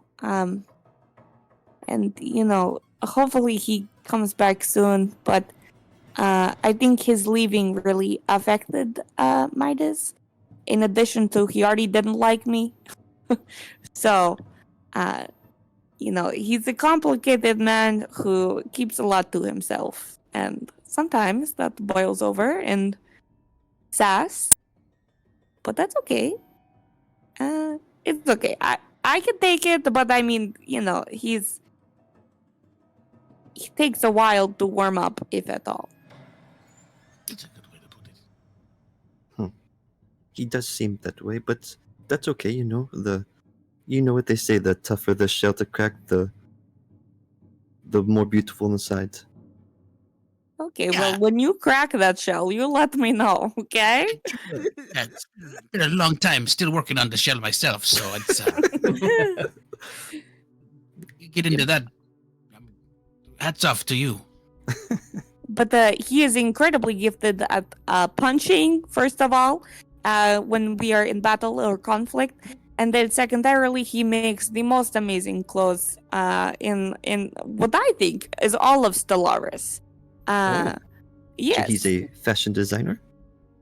He is. Yes. Does he work with other kinds of magical items? I don't know too much about what Midas does. As I said, we're not close. So, I'm sorry that you are asking me all the questions. I'm the newest one. I know the least. Well, I would ask Mr. Aladrin, but I think he forgot. I don't really know. I just kind of am along for the ride. Anyway, I mean, we can try. What do you want to know? He wants Well- to know if Midas makes also the magical items. Is that what you said? Yes. Midas make. Hey, Midas! Do you make magical items? And that is how you find out. Midas looks over from his work, sighs, and says, "What do you think your tattoo is, Aladrian?" Oh, yes, of course he does. Duh, hello, I knew this. Always have known. Yes. Well, that is What else do you want to know? that's very handy. I actually, before I came here, landing on Stellaris, one of my magical items seemed to stop working. I'm not sure why. Oh. So I've been looking for someone to maybe help me out. Which magical item is it? Until you'll see pinned on his on his shirt area. It's like a kind of a blue and greenish set of claws, kind of like a claw pendant. And he'll kind of take that off and be like, "This one right here." Oh, what did it used to do? It's quite lovely. Thank you. It how do you say it? It gives my animal forms a little extra oomph. Like stronger or bigger? Stronger. Ooh. So I don't know. From what you're saying, I don't know if Midas would even be willing to help me. As hard-headed as you said he is. Well, I think that, you butter him up and you really mention the clothes and tell him how handsome he is. And then also, once you've seen him fight, which you have, you tell him, "Wow, you're punching so good." And then I think maybe that would butter him up enough to at least take a look at it. Also, you could probably pay him for his services. I don't know if you have money, but Noted. Okay, I will keep that in mind. Thank you, both of you. So you're welcome. a few hours or a couple of hours have now passed, and Midas and Drag were just kind of very diligently working at digging out whatever it is that they were looking for. Unfortunately, after this time of digging through and trying to find that magical essence was inside or could have been inside this creature, you are just a little bit too inexperienced to directly find the potency of magic that you were looking for, and by the time you get to where you determine the magical core to be, Midas, you kind of reach in after Drag has kind of cleared enough of the body away. You see like a small stone, almost like it's like perfectly spherical, and holding it in your hand, your non-metal hand, you can feel just like the smallest traces of magical energy out of it. You didn't get what you're looking for, and you got the smallest like trace of magic out of this creature. Huh. Well, guess I'll find what I can use this for. And thanks for the help, Drag. You're welcome. And she hands him the trident to clean too. Midas walks away. She's like, Midas! He doesn't turn back around. Oh no. She throws it next to him. Ooh, do we land it? Throws it! Yeah. Yeah. Roll- She wants to get as close to Midas as possible. all right, you can roll an attack. I've got there. Mm-hmm. No. Oh, look, it's my best roll tonight. Do you roll damage for it? Damn it! What? So you try to land it towards him, but you don't miss. And you throw it at him, but like you aim it so that it turns and like smacks him with just like the shaft of it. But it still hits you quite hard. It hits you quite hard, Midas, and you'll just take a 6 points of bludgeoning damage as this thing just like strikes you in the back. Midas like rubs his back as he like, continues to walk away, limping a little.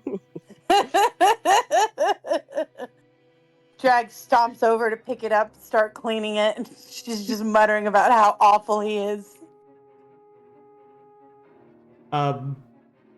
So at this point now, after the couple hours it took to sift through the creature with not the success you were looking for, it is starting to get dark out. In fact, it's probably pretty close to nighttime now, and the moon is coming up in this area.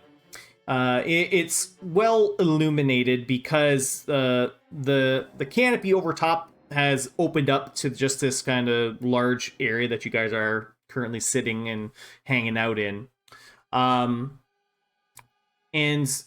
Corey, as you're just kind of sitting there with kind of meditating a little bit still, you see Hugin, who was sleeping not too long ago, just kind of perk his head up and kind of like points ahead in a certain direction. What is it, Yugen? Can't you hear that cackling? Cackling? No. Is it? Where is it coming from? It sounds like it's coming from down the path towards Balin. Ah, shit. All right, everyone. Yes? And Corey calls out to everybody. We may have to deal with some company up ahead. Hugin said he heard cackling. And when Corey, you say that, almost feeling like it's surrounding you guys. Kind of coming up from the path that you took to get to this little grove here. You just hear slowly building.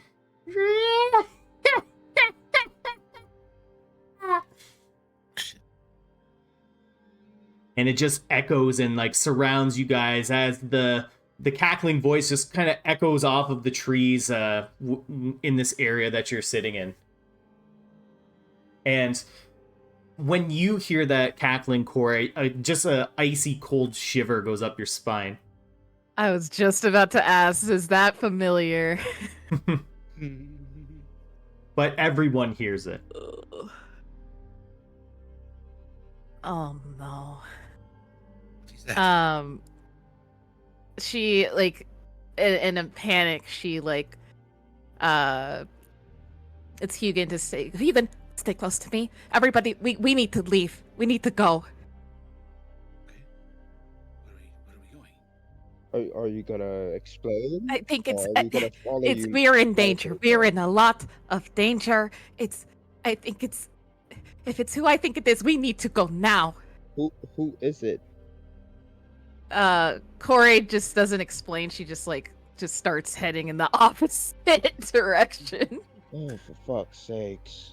Koshka does not ask any questions, packs up her shit, and is like immediately on the heels of Corey. Because like she doesn't really see Corey scared. So she's like, baby, let's go. Like, not asking questions. Ready to go. We're out. What about the rest of you? I mean, as soon as I see them starting to walk, I mean, there's no reason to stay behind. Birds of a feather flock together. Yeah, Midas isn't gonna question it. He's gonna just follow. Yep. Confused and annoyed, but he's still gonna follow. What about you, Mo? I kind of shout back to Legend. Mr. Legend, would you mind if I came along? I don't think I want to stay to find out what it is. Yes, it's fine. Whatever they say, don't worry about it. Just pack along. You'll be fine. Alright, yeah, and I'll make my way with them. All right. And Corey, which way are you heading from the grove? Are you kind of going like deeper into the forest, or are you trying to get back to the path towards Balland? The path towards Balland, I would say. Unless that's like where the voice is loudest, in which case it would be in the opposite direction. Honestly, you can't even tell. Like it's I can't even tell. Damn. The voice is just surrounded you guys and just bounced off of every tree. The echoes are like sounds like it's just kind of like it sounds like you're just like in a cave essentially, and that's kind of what's happening with the forest, just kind of all around you. The voice just bounces and echoes off of everything. Gotcha. Okay, then I still go towards Balland, since it's just closest to like civilization. Yeah. So as everyone, quickly gathers up their stuff and starts following Corey,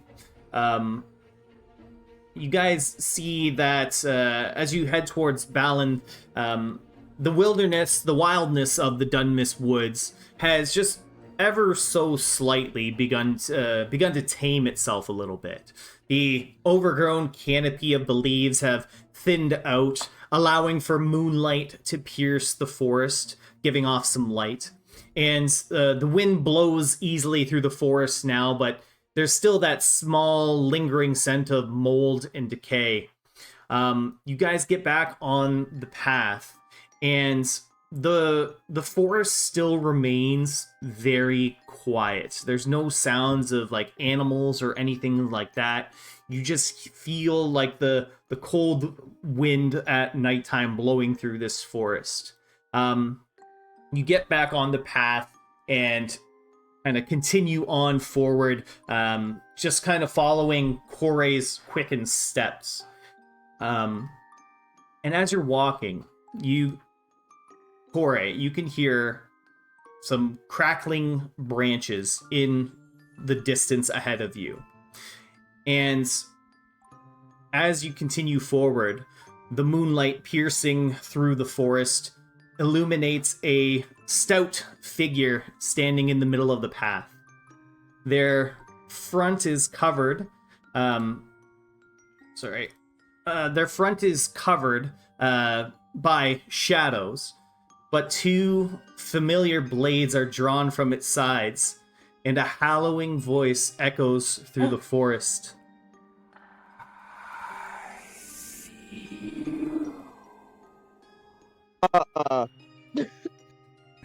Oh, Corey screams and just immediately fires at Eldritch Blast. Everyone roll initiative. Oh my god! Only I didn't take damage earlier. What? Should have stuck to your word, man. Whoa, Yeah. whoa. Yeah, that's your fault. Now I've gotta try and fight with the dirty trident here. Yeah, you were slipping. We short rested. Is that what I heard? Yes. Yeah. I never clicked the button. Yeah, click it fast. Do that otherwise. We have rested shortly. I underestimated how much die I would need for my short rest. Mine didn't work out too well. Corey? Corey, please roll for your Oh, Eldritch Blast. it didn't So- roll? Or Oh, did it? my Eldritch Blast. Okay, got it. Spooky. Oh, that's so annoying. It was on the 18, and then it just flopped. Well, I yeah. get 2 beams. Yeah, you get That's 2 gonna be beams. the worst thing ever. Yeah. It's like you see it, and then you're like, no! All right. So Corey, you, in a bit of panic, shriek out and cast your Eldritch Blast. The first one blowing past this small creature, but the second one striking it in the shoulder. And go ahead and roll your damage for that one. Sweet.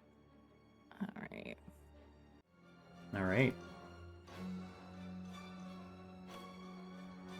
So you strike off against the creature, and as its shoulder gets kind of knocked back, you can see the moonlight bathes this creature's front face, and you can see its the once again reanimated body of Kalinar.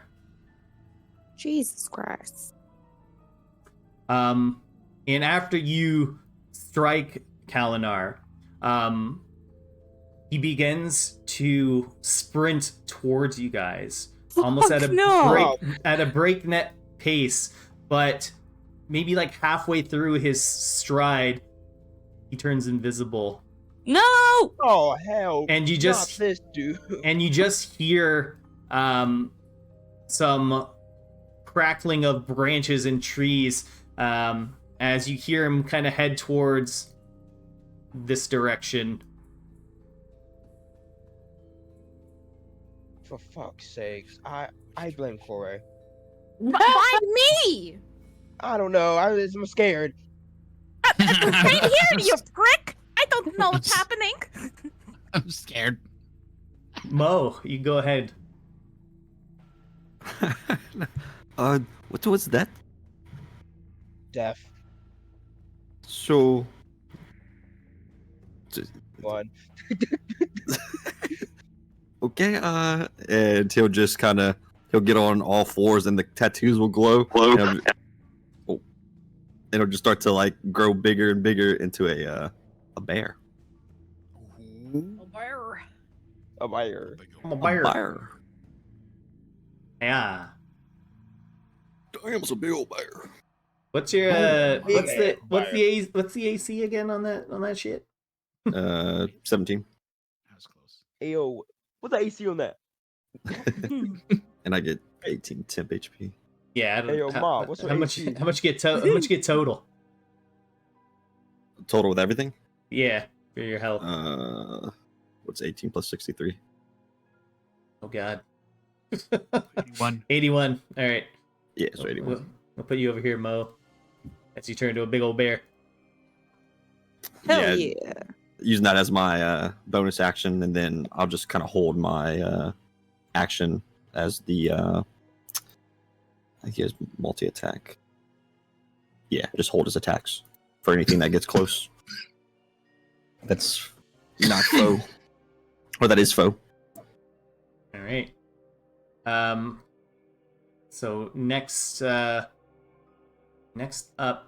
you hear a rustling from this area, and then you hear a rustling from this area.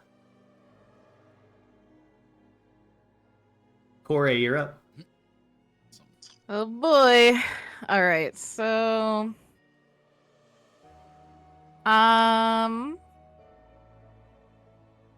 let's see what I can do here.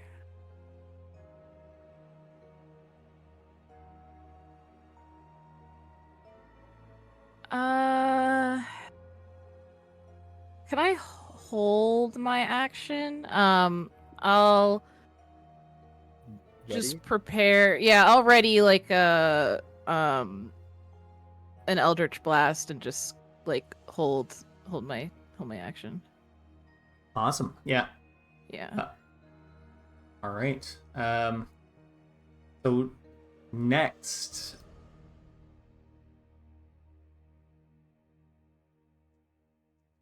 and that's gonna be so coming quickly out of the bushes behind, a rustling occurs that's almost too fast for you to react to, Midas, as Kalinar, coming from invisibility, slashes at you, and with a 19 he's going to deal 9 slashing damage against you. Can I react with cutting words? Or is Yeah. that a no. I'd love to. Yeah, so what's cutting words do? I'm gonna roll a d8 against his attack roll. Okay. I mean, D8. as long as you don't roll a 1. So a 5 against his 19, right? So it takes 5 away from that, so it's only a 14. Yeah. So with your cutting words, the slash, instead of finding purchase against Midas, it kind of glances off of his armor, and Kalinar is kind of directly behind you. Corey, you can use your reaction if you want to fire off an Eldritch Blast. I sure as hell do.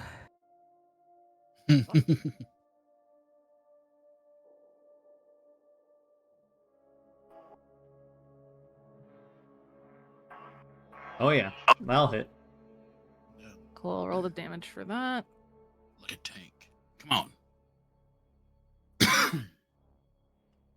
Bring the heat, Corey. Oh, I'm bringing the heat. Yeah. I stand back to hell. And I'll fire my other one. Ooh.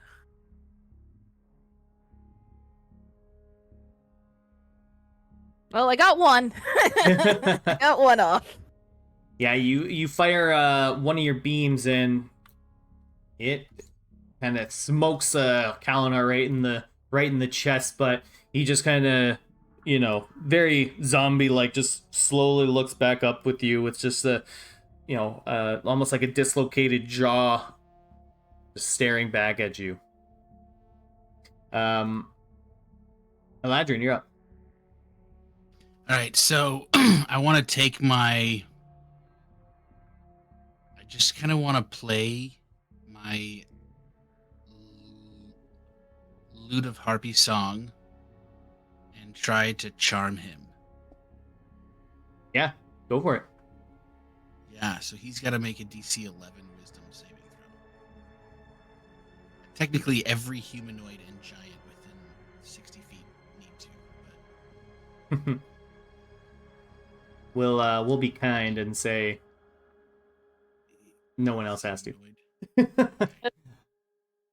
So you play your Lute of Harpy song, and you see that it has 0 effect against Kalinar. Well, Shiza. Well, It was a beautiful noise. Um, It's a beautiful noise. anything else you want to do? Yeah. I will. Who's next? Initiative. Oh, yeah, I can see the competition here. Okay. Koshka. I'll send Koshka Bardic Inspiration as my. I'm so sorry, I can't hear you. Coach is getting bardic inspiration. I'm giving you Bardic Inspiration. Thank you. All right, and as your turn comes to an end, Kalinar is going to take a epic action, and he's going to disengage from Midas here and begin sprinting into the woods. This bitch. Back here. Koshka, you're up. Okay, so when he's running into the woods, do we hear roughly which direction he's running to? Yeah, you saw him. He was not invisible this time. Oh, good. Okay. But there's a lot. There is a lot of trees and such in the way, so he's gonna get benefits of 3/4 cover in here, which is I like can't extra find where AC I am. for him. Okay, so she's gonna run up to him as close as. Well, no, I lied. I totally lied about that. She's gonna be probably 10 feet away. And shoot her bow. Yep.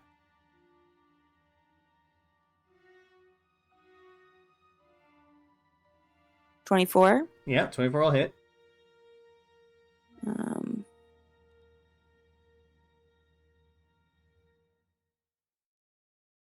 5 piercing damage. Okay. And then she's gonna do it again. Oof. Oof, Yeah. she on fire.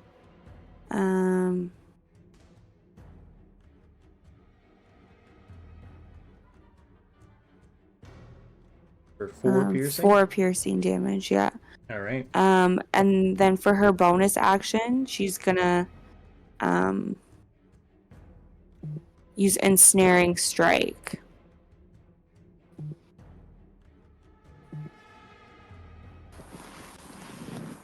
Okay. So the target must succeed on a strength saving throw or be restrained by the magical vines until the spell ends, and it's concentration. Okay. So that for Yule. Let me just see something real quick. All right. Okay. So strength saving throw. Knowles.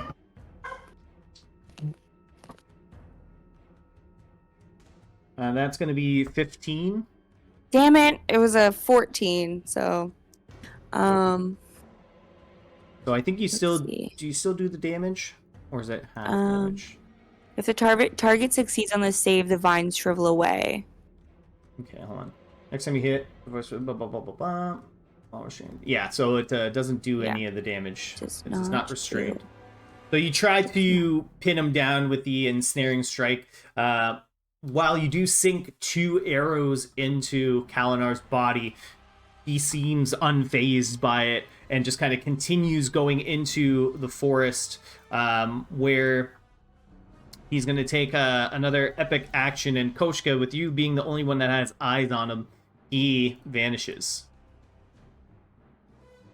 She yells out, "He's gone again!" Oh, for fuck's sake. You want Pippi to move anywhere? No. Okay. All right. So next, Dragonista. So he's gone invisible again, right? Yep. Mhm. But he was in the forest, so all my plans went to crap.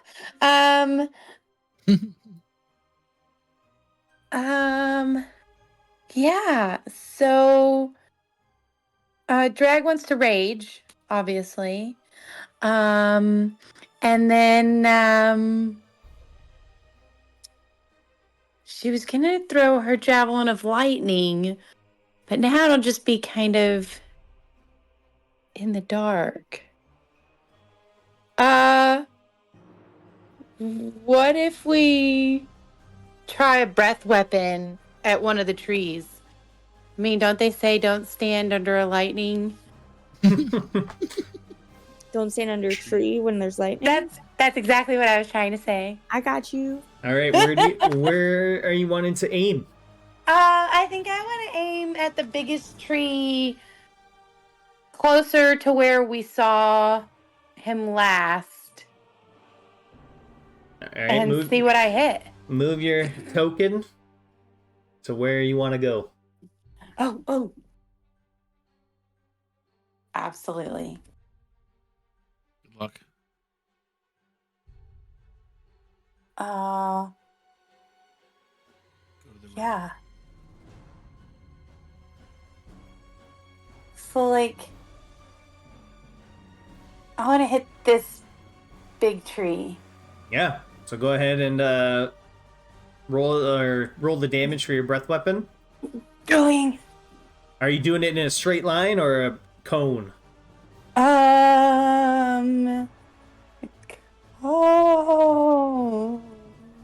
A cone? Yes. Say with confidence. Cone.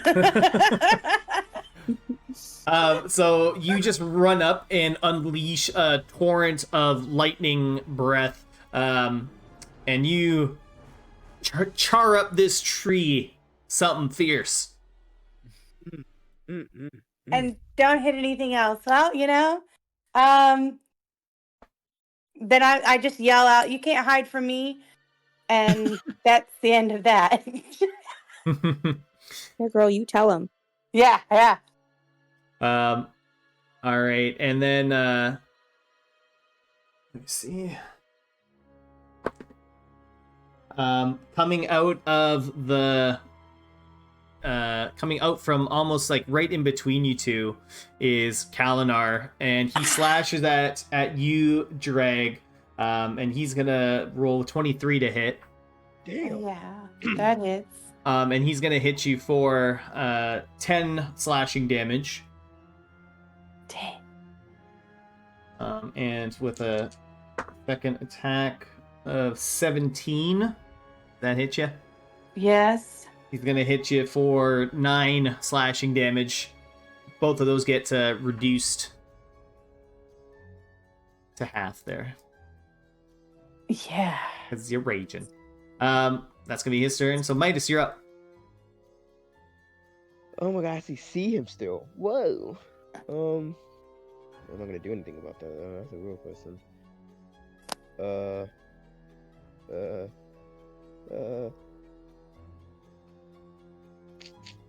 This is scary. Yeah, Midas is actually not going to go after him. Midas is gonna cast Cure Wounds on himself.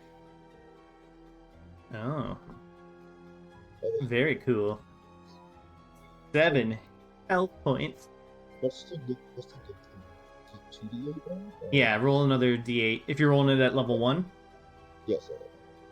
Yeah, so roll another d8. Okay. I can Enough points of healing. Yeah. And then with his bonus action, he is going to use his defensive field to get that temp. Alright. That way he's nice and bulky and ready for action. You wanna move anywhere? That is the question, isn't it, huh? He is going to kind of just move in front of Eladrin and Kore. Kind of like in a defensive position. Defensive field, defensive positions. Yeah.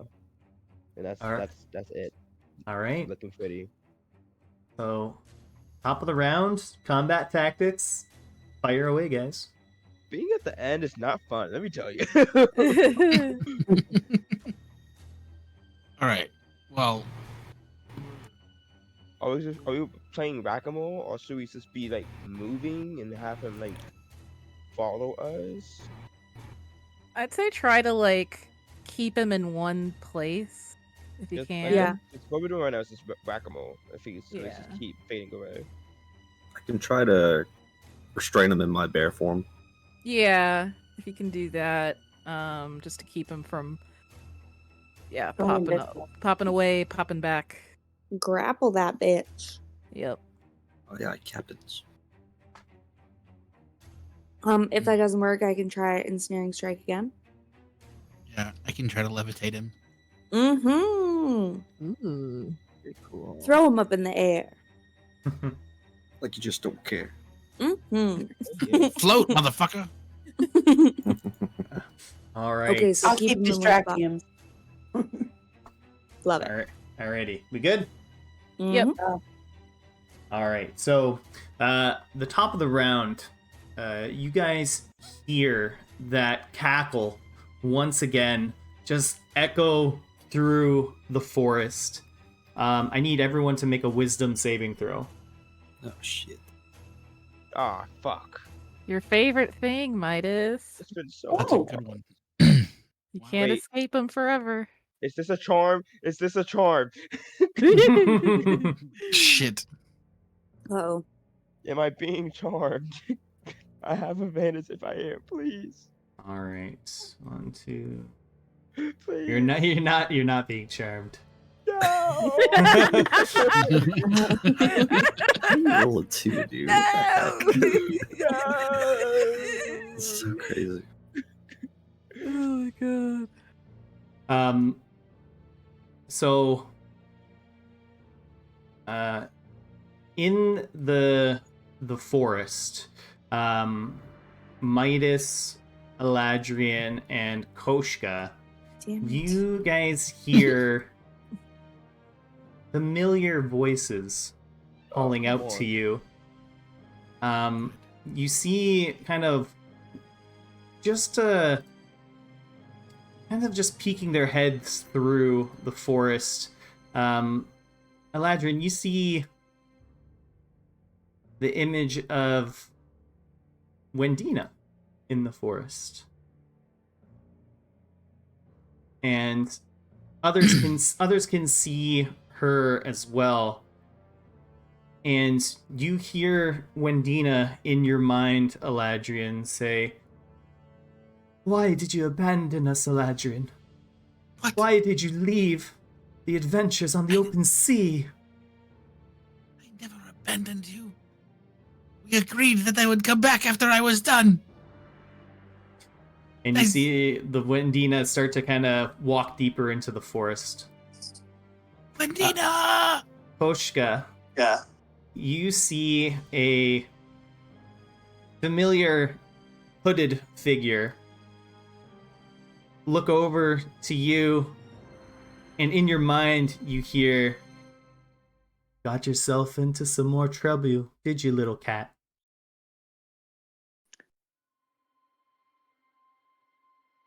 And you see the hooded figure just kind of prance off into the forest.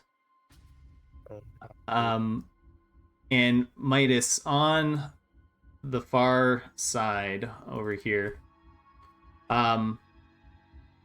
you see a figure of someone, and in your mind, you just hear, "Hanging out with the riffraff, you Midas." And they just kind of walk off into the forest. Each of you guys take 4 points of psychic damage. Damn it. Emotional damage. Mo Livois, you're up. All right. Yeah, I'm just gonna rush at him. Kind of tromping along as a bear, and then I'll kind of bear hug him and try to grapple him. All right. So, we can do a contested strength check. Alrighty. Oh, we're here. So I got a 18. Did it roll? Nope, didn't roll.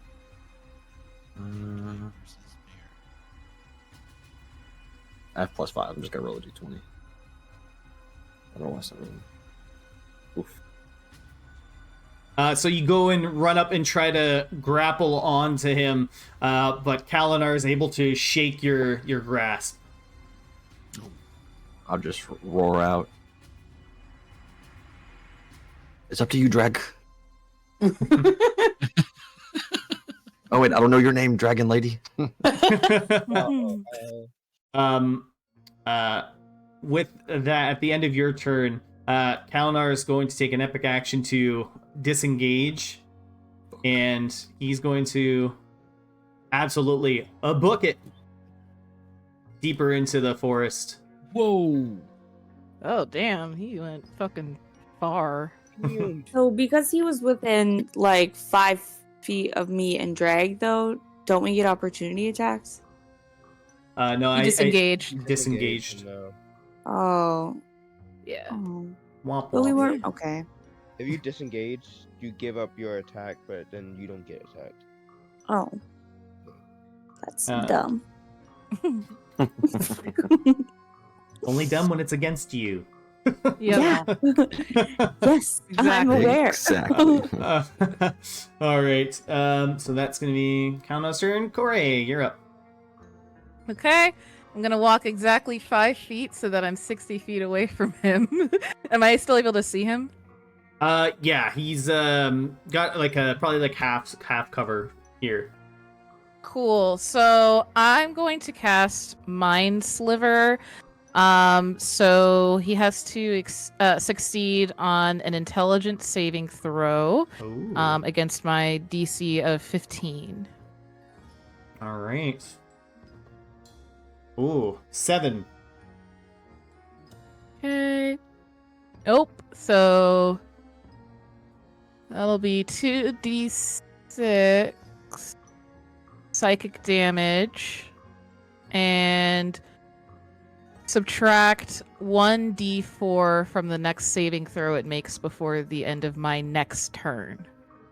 So if he has to make Okay. another saving throw, he'll subtract 1d4 from that. Okay, gotcha. Yep. All right. So so at the end of your turn, Corey, the figure of Wendina approaches you, gets a little bit closer to you, Eladrian, and just says, "You left me in Balland to rot in their jails." I did no such thing. Eladrian, it's your turn. I did no such thing. I did not leave you. I did not make you lose. I did not do that. You would never rot in jail in the first place. I am fucking far.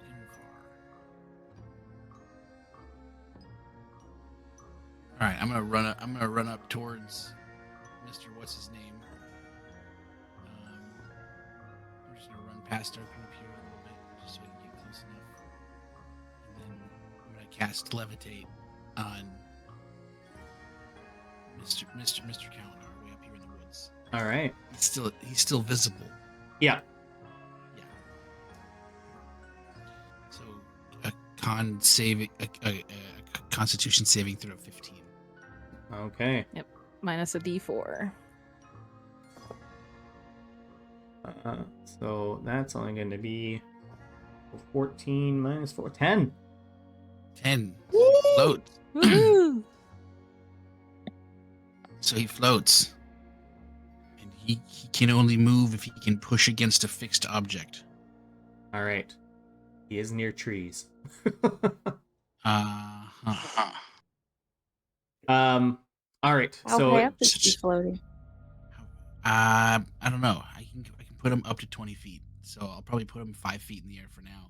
Just his itty bitty legs can't reach. maybe just like a foot, just enough so that his feet can't touch the ground, and that way everyone else can still punched him if they wanted. So he's hovering just a few feet off the ground. He's hovering just a foot, just barely off the ground. So his feet, even if he tried real hard, just couldn't touch, even with his tippy toes. Yeah. Is that concentration for you? It is concentration for me. Okay. We're gonna go ahead and try to. Oh, Koshka running over there. Sorry. Sorry. That's okay. So on his turn, he's going to try and move, and as his feet lift off the ground, he's only able to he's close enough to a tree to kind of push off of it, but we'll call it like difficult terrain. So he's able to kind of push just off the tree and kind of almost like fly forward in a way, but very uncontrolled. Right. He's spinning as he's doing it, and he's making zombie noises. Whoa, as he's somersaulting in the air. Koshka, you're up. Can I see him? Like, do I have clear vision from here? Yeah, I would say so. We're going to use my bonus action first, so I'm gonna cast in Hail of Thorns. I think that's a bonus action. Mm-hmm. And then I'm also gonna shoot this motherfucker.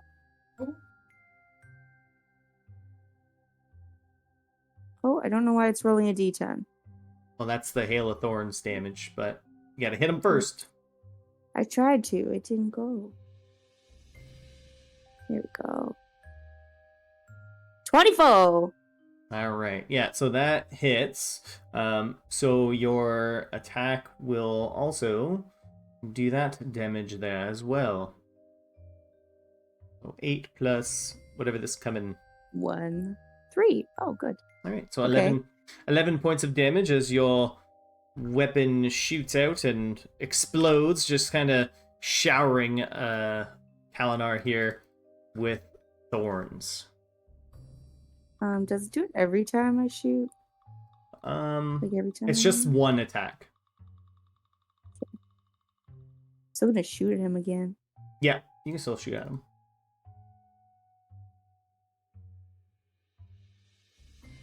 Oh, I think I miss. Yeah, that misses. That misses. Okay. He's got a disadvantage on dexterity saves, right? While he's floating. Coach, got anything with your bonus action? Oh, you used your Hail of Thorns. Never mind. Yeah. You did it. Yeah. What do you want to do, Pips? The Pipster. It's too far for him to go right now, so he's just gonna chill. All right. Just can't really do it. Cool. Kalinar is going to use an epic action to try and break the floating levitation spell. So I'm just gonna roll. I'll just roll it publicly. So if he gets over, over an 11, he'll break it. If not, oh, he's still floating. Hey! Fucker! Float. All right. Drag, you're up. So now that he's floating, she's gonna try her javelin of lightning, All right. and she's gonna throw it at him. All right. So with the old javelin, old lightning. Oh, lightning. Whoa! Kaboom. Damn. Damn. She was really mad at him. Oh man, All right. not terrible. So let me see something. All right, and I'm pretty sure it's got a like a ranged weapon attack on a hit. So, all right, let me figure this out. So while he's levitating, does he have disadvantage on dex saves, Eladrin? Does he have disadvantage on dex saves? That's an excellent question, and I will tell you the answer. No. No. Okay.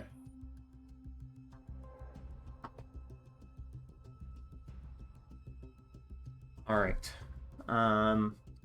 Okay, Easter Sherline. So we got a 18 on the dex save. So it's going to take half as much on the lightning damage here. So it'll take 4 damage here. But hold on, let me see something. The lightning bolt, make a ranged weapon attack on a hit. So roll another 4d6. Okay. And this is for like hitting him with the weapon. All right, and we'll max out the first damage die there for 6, 10, 17. All right, and that does not get halved. So that's 17 plus 4, 21. Big damage. Woohoo! Blackjack. All right. So you just launched your javelin of lightning, and it just lights up the forest as it just shoots right through and kind of impales the floating Kalinar, and there's just a javelin sticking out of him.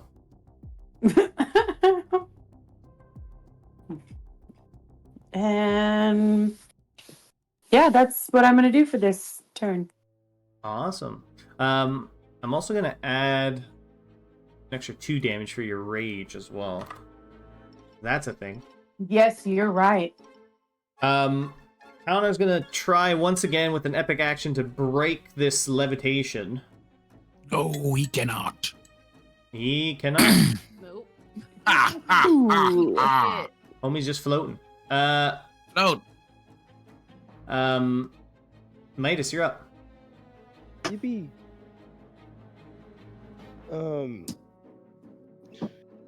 Okay, so I'm assuming we have to like interact with what we heard, or You Or do that's whatever not you related do at whatever all. you want.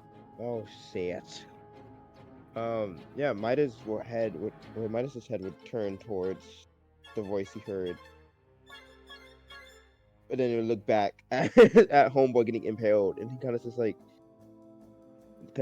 keeps looking back and forth, not trying to figure what to do. Before groaning and flicking his wrist towards the big bad and casting magic missile. Magic missile. All right, roll that damage.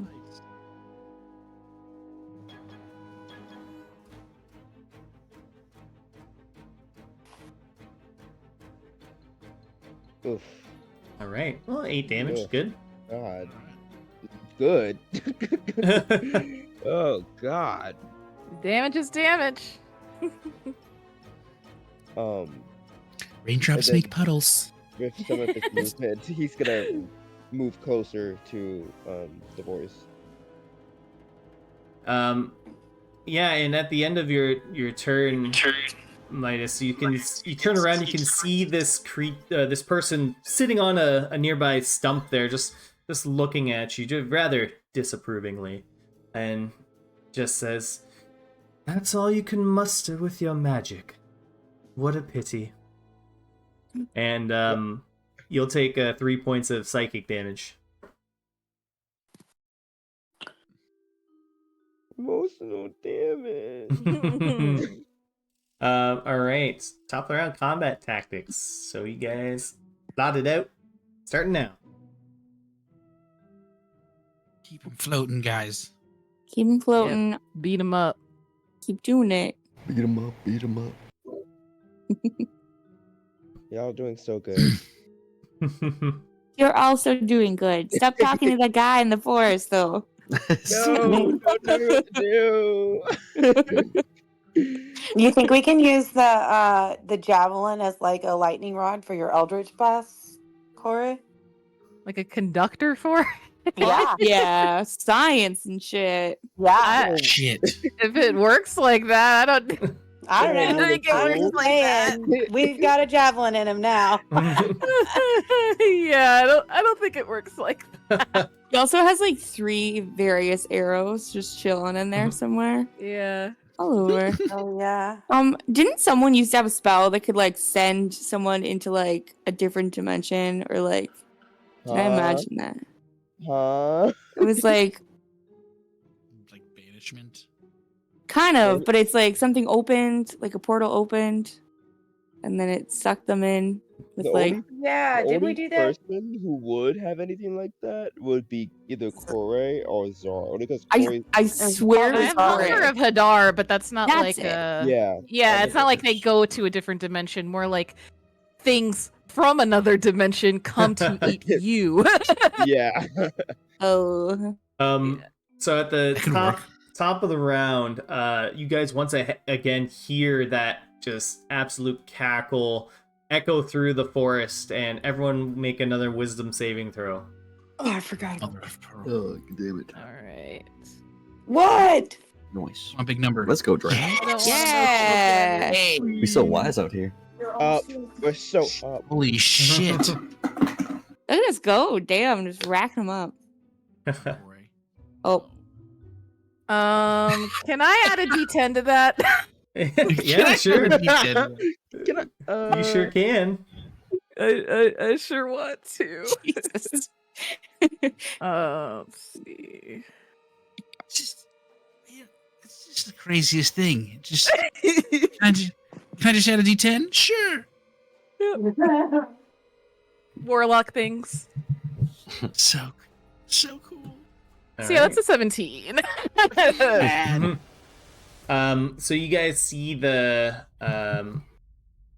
images of Wendina, this hooded figure, and this other guy disappear. Meaux Livois, you're up. Yep, gonna charge towards him. Raw. And Nice. I will do a multi-attack with my claws. Thumb up. Slice him to ribbons. +7. That's one. That's a miss. Yeah. That's two. That's a miss. Fuck me. Damn. my God. He's like a floating tether ball where you're like punching at him where he's not there as he's just floating aimlessly. You're actually just spinning him more in the air. Let's see, don't have any bonus actions. Nope. That's all for me. Jinkies. All right. He's going to, because you're just close to him, and you're within striking distance, he's going to attack you. Now, do I get disadvantage on anything with levitate? Or am I just floating? Say that again. Like, do I have... what are the negatives of this floating that I'm currently having? Like, Am you I just can't- floating? You Is can't that do it? anything unless you. Yeah, you can't. There's no negatives really. You just can't move Oh, okay. unless you can push off or something. All right. Yeah, so I can attack Big Bear here. Yeah, there's nothing saying you can't. So 21 to hit. Yep. And then another attack. That's going to be 18 to hit. So just both hit you. Yes. And these slashes dig into you pretty deep. You take 20 points of slashing damage. Holy shit. Ouch. That was My temp HP. All right. Corey, you're up. Hey, I'm gonna do something I haven't done in a long time. So I'm going to cast all 7 charges of magic missile from my wand of magic shit. missile. Yeah. How many is Get 'em. that? All of them? it's like it cast it at like 7th level. Holy Jesus, Mary, and Martha. I don't know how many like beams that is, but it's at 7th level. So All right. Let's figure this 10? out. Somebody Google it. I think it's 10. What? Might be 9. Let me see. One sec. All You right. get 3 for level 1, right? Oof.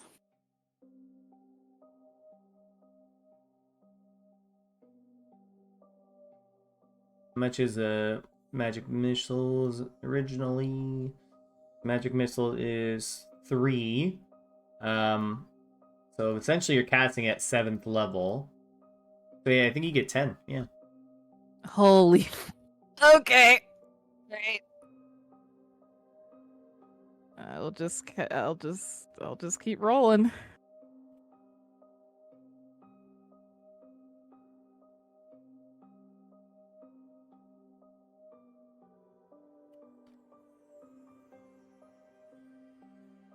Oh, it's 9. You get 9. 9. dice. Okay. No problem. Just 9. I said that. Just only 9.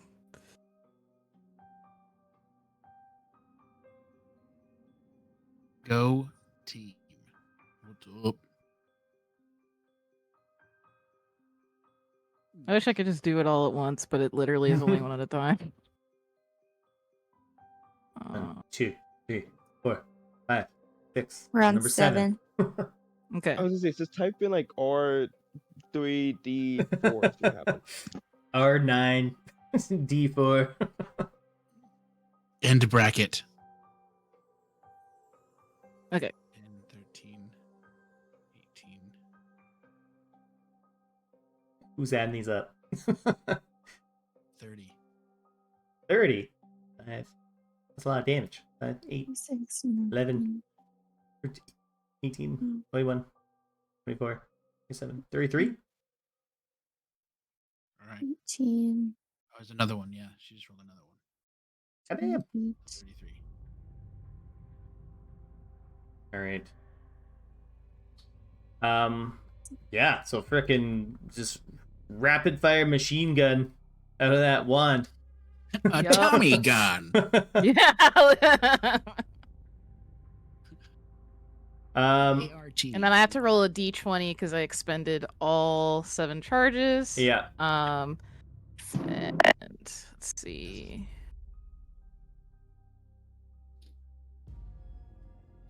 All right. And as you.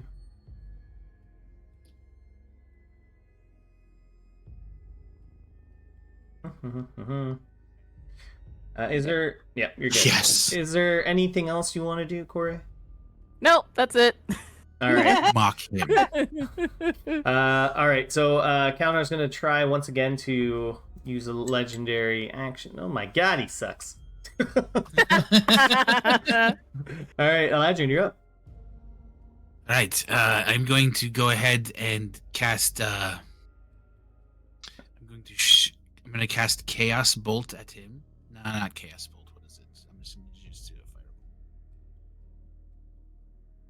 Just going to firebolt him with a 20. Oh. 27. 20. Whoa! So. Hot damn. Got 2 crits tonight. Holy This is- shit. Is it 4d10? I don't, that's what it said. I just clicked the button. Isn't that cantrip? Yeah. I don't know why it says 4. Let's find Oh, out. it Just- it it's like it crit, yeah. it doubled the dice. That's why. Yeah. Yeah. Just work here. Right. Hold on. Not used to your guys' cantrips blowing my shit up. Well, I mean, that was a pretty slick one right there. if I must Yeah, say I was very lucky. Let me see one thing. For I see your magic Literally- missile and I raise you a firebolt. Yeah, like I was looking at the time and I was like, all right, let's do big damage. That's fair. Yeah. we need to. All right, we'll max out. You max out the. We can max out the first die that you rolled a 1 on. Actually. Love it. God damn it. 35. Holy shit. Yeah. Well, So actually, how you want to do this? Let's I was gonna say, like, if he's still alive after that, that's crazy. Eladrian will take his. He'll just take his loot and just like he always has, and then do like a little.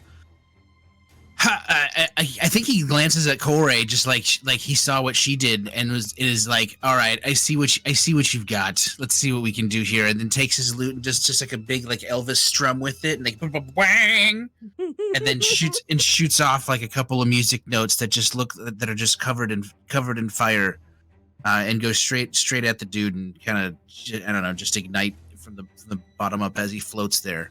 Yeah. So it's So just look like a candle. yeah. So the body gets struck by this firebolt, and just kind of your magic ends. Actually, no, your magic still continues on him. So he's floating in the air as he's engulfed by fire. And Yes. Mo, as you're kind of just right in the thick of it, right in front of him, you can see this black smoke, which you kind of assume to be just the smoldering ashes of this person, just begin to kind of seep out of the body, and it begins to encircle it and wrap around it until the seemingly lifelike smoke just rapidly flies away into the darkness of the Dunmis Woods. And left behind, you can see the charred body of a humanoid figure that's just kind of floating there. What? A charred body. What do you think about this? Maybe this time he won't be able to come back. That is the hope. Of course, I think we said that last time. I'm really tired of these bastards coming back. So very tired. Is everybody all right? What? All the other thingies gone? All the thingies?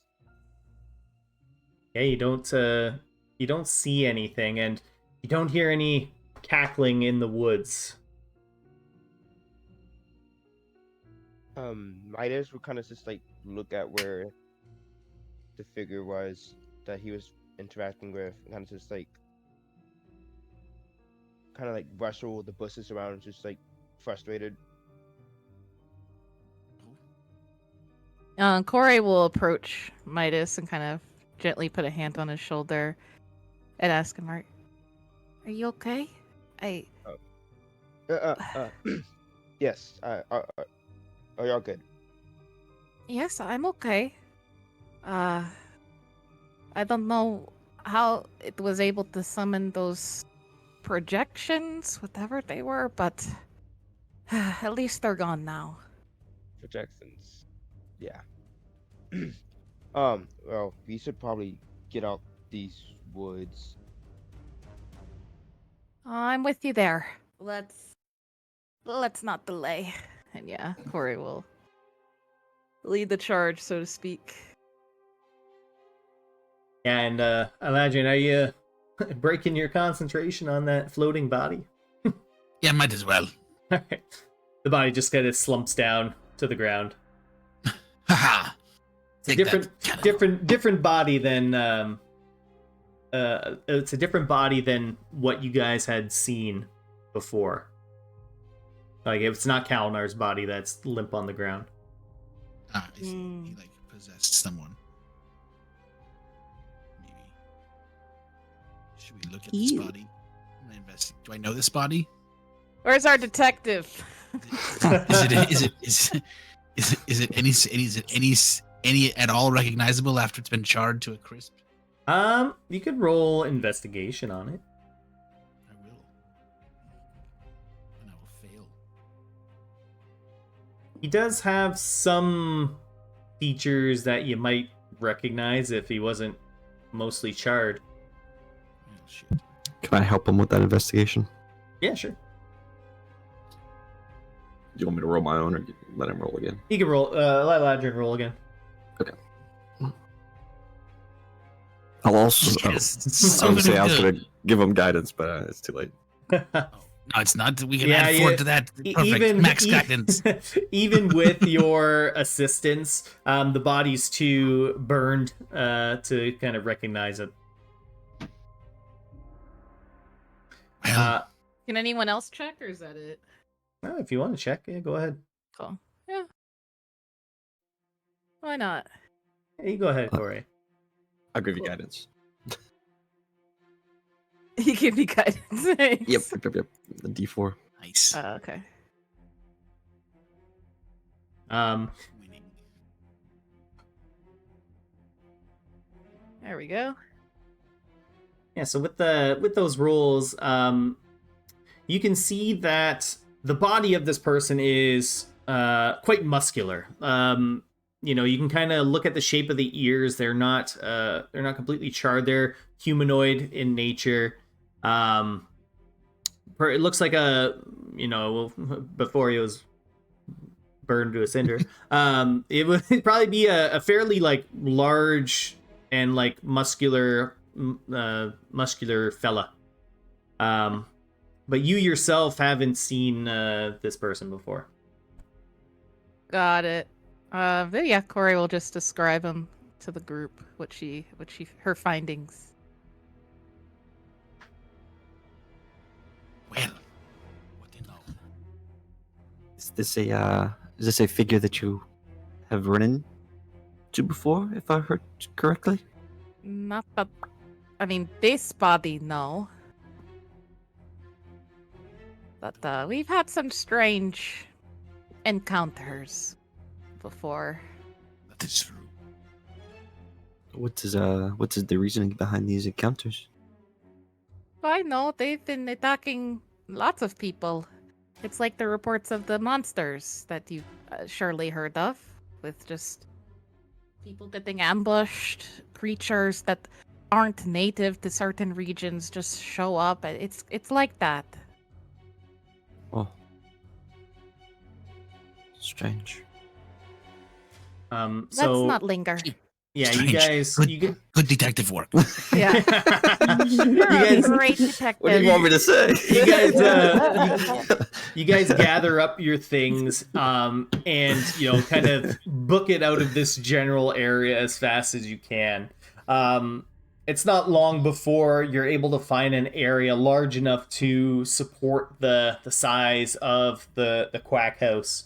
And as you, Corey, say the magic words to open up the quack house, that's where we'll end tonight. Woo! I was so afraid you're about to bust out the scary voice. I know. I was bracing myself. Damn. That was a great session. Yeah. That was a great session. Oh. Good job, everybody. Yeah. Thank you. JD Meaux Livois. Look at that, Shady. Hello. The she's detective Meaux Livois. Snake that comes into our I'm about to Camp. my name. A literal I'm about to make snake a in the name for camp. myself. Oh god. I put in my notes. He's a detective. I want to make fun of him detecting things.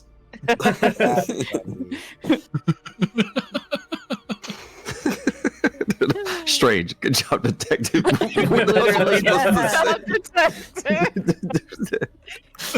We're just every time something weird happens, we're just gonna be like, "Okay, detective." What'd you find? Or like he calls out something obvious. Oh, you detected that, did you? Yeah, literally. Like, okay. Thanks, Sherlock. What are you gonna do? Talk to the birds some more? What? We're gonna feed them some seeds. Sometimes also they are like- my only friends, so. I like that Thanks a lot. he pulled out birdseed and both me and Midas were like, "Of course you have it. Of course you have it." So Okay. funny. Of course you have it. I'm a nature guy. I'm a druid, you know? I'm a- Carry birdseed. I'm a nature detective. Like Ace Almost like, what does Ventura. that mean? Oh, you exactly like Ace Ventura. I didn't even think about that. That's Yeah. hilarious. When nature calls. Oh, dang, I should have spit in like Hugin's mouth, like chewed up the seed and then spit it. That fucking awesome. He And could've Ace been Ventura very- would have been a druid. He would, Yeah. yeah, for sure.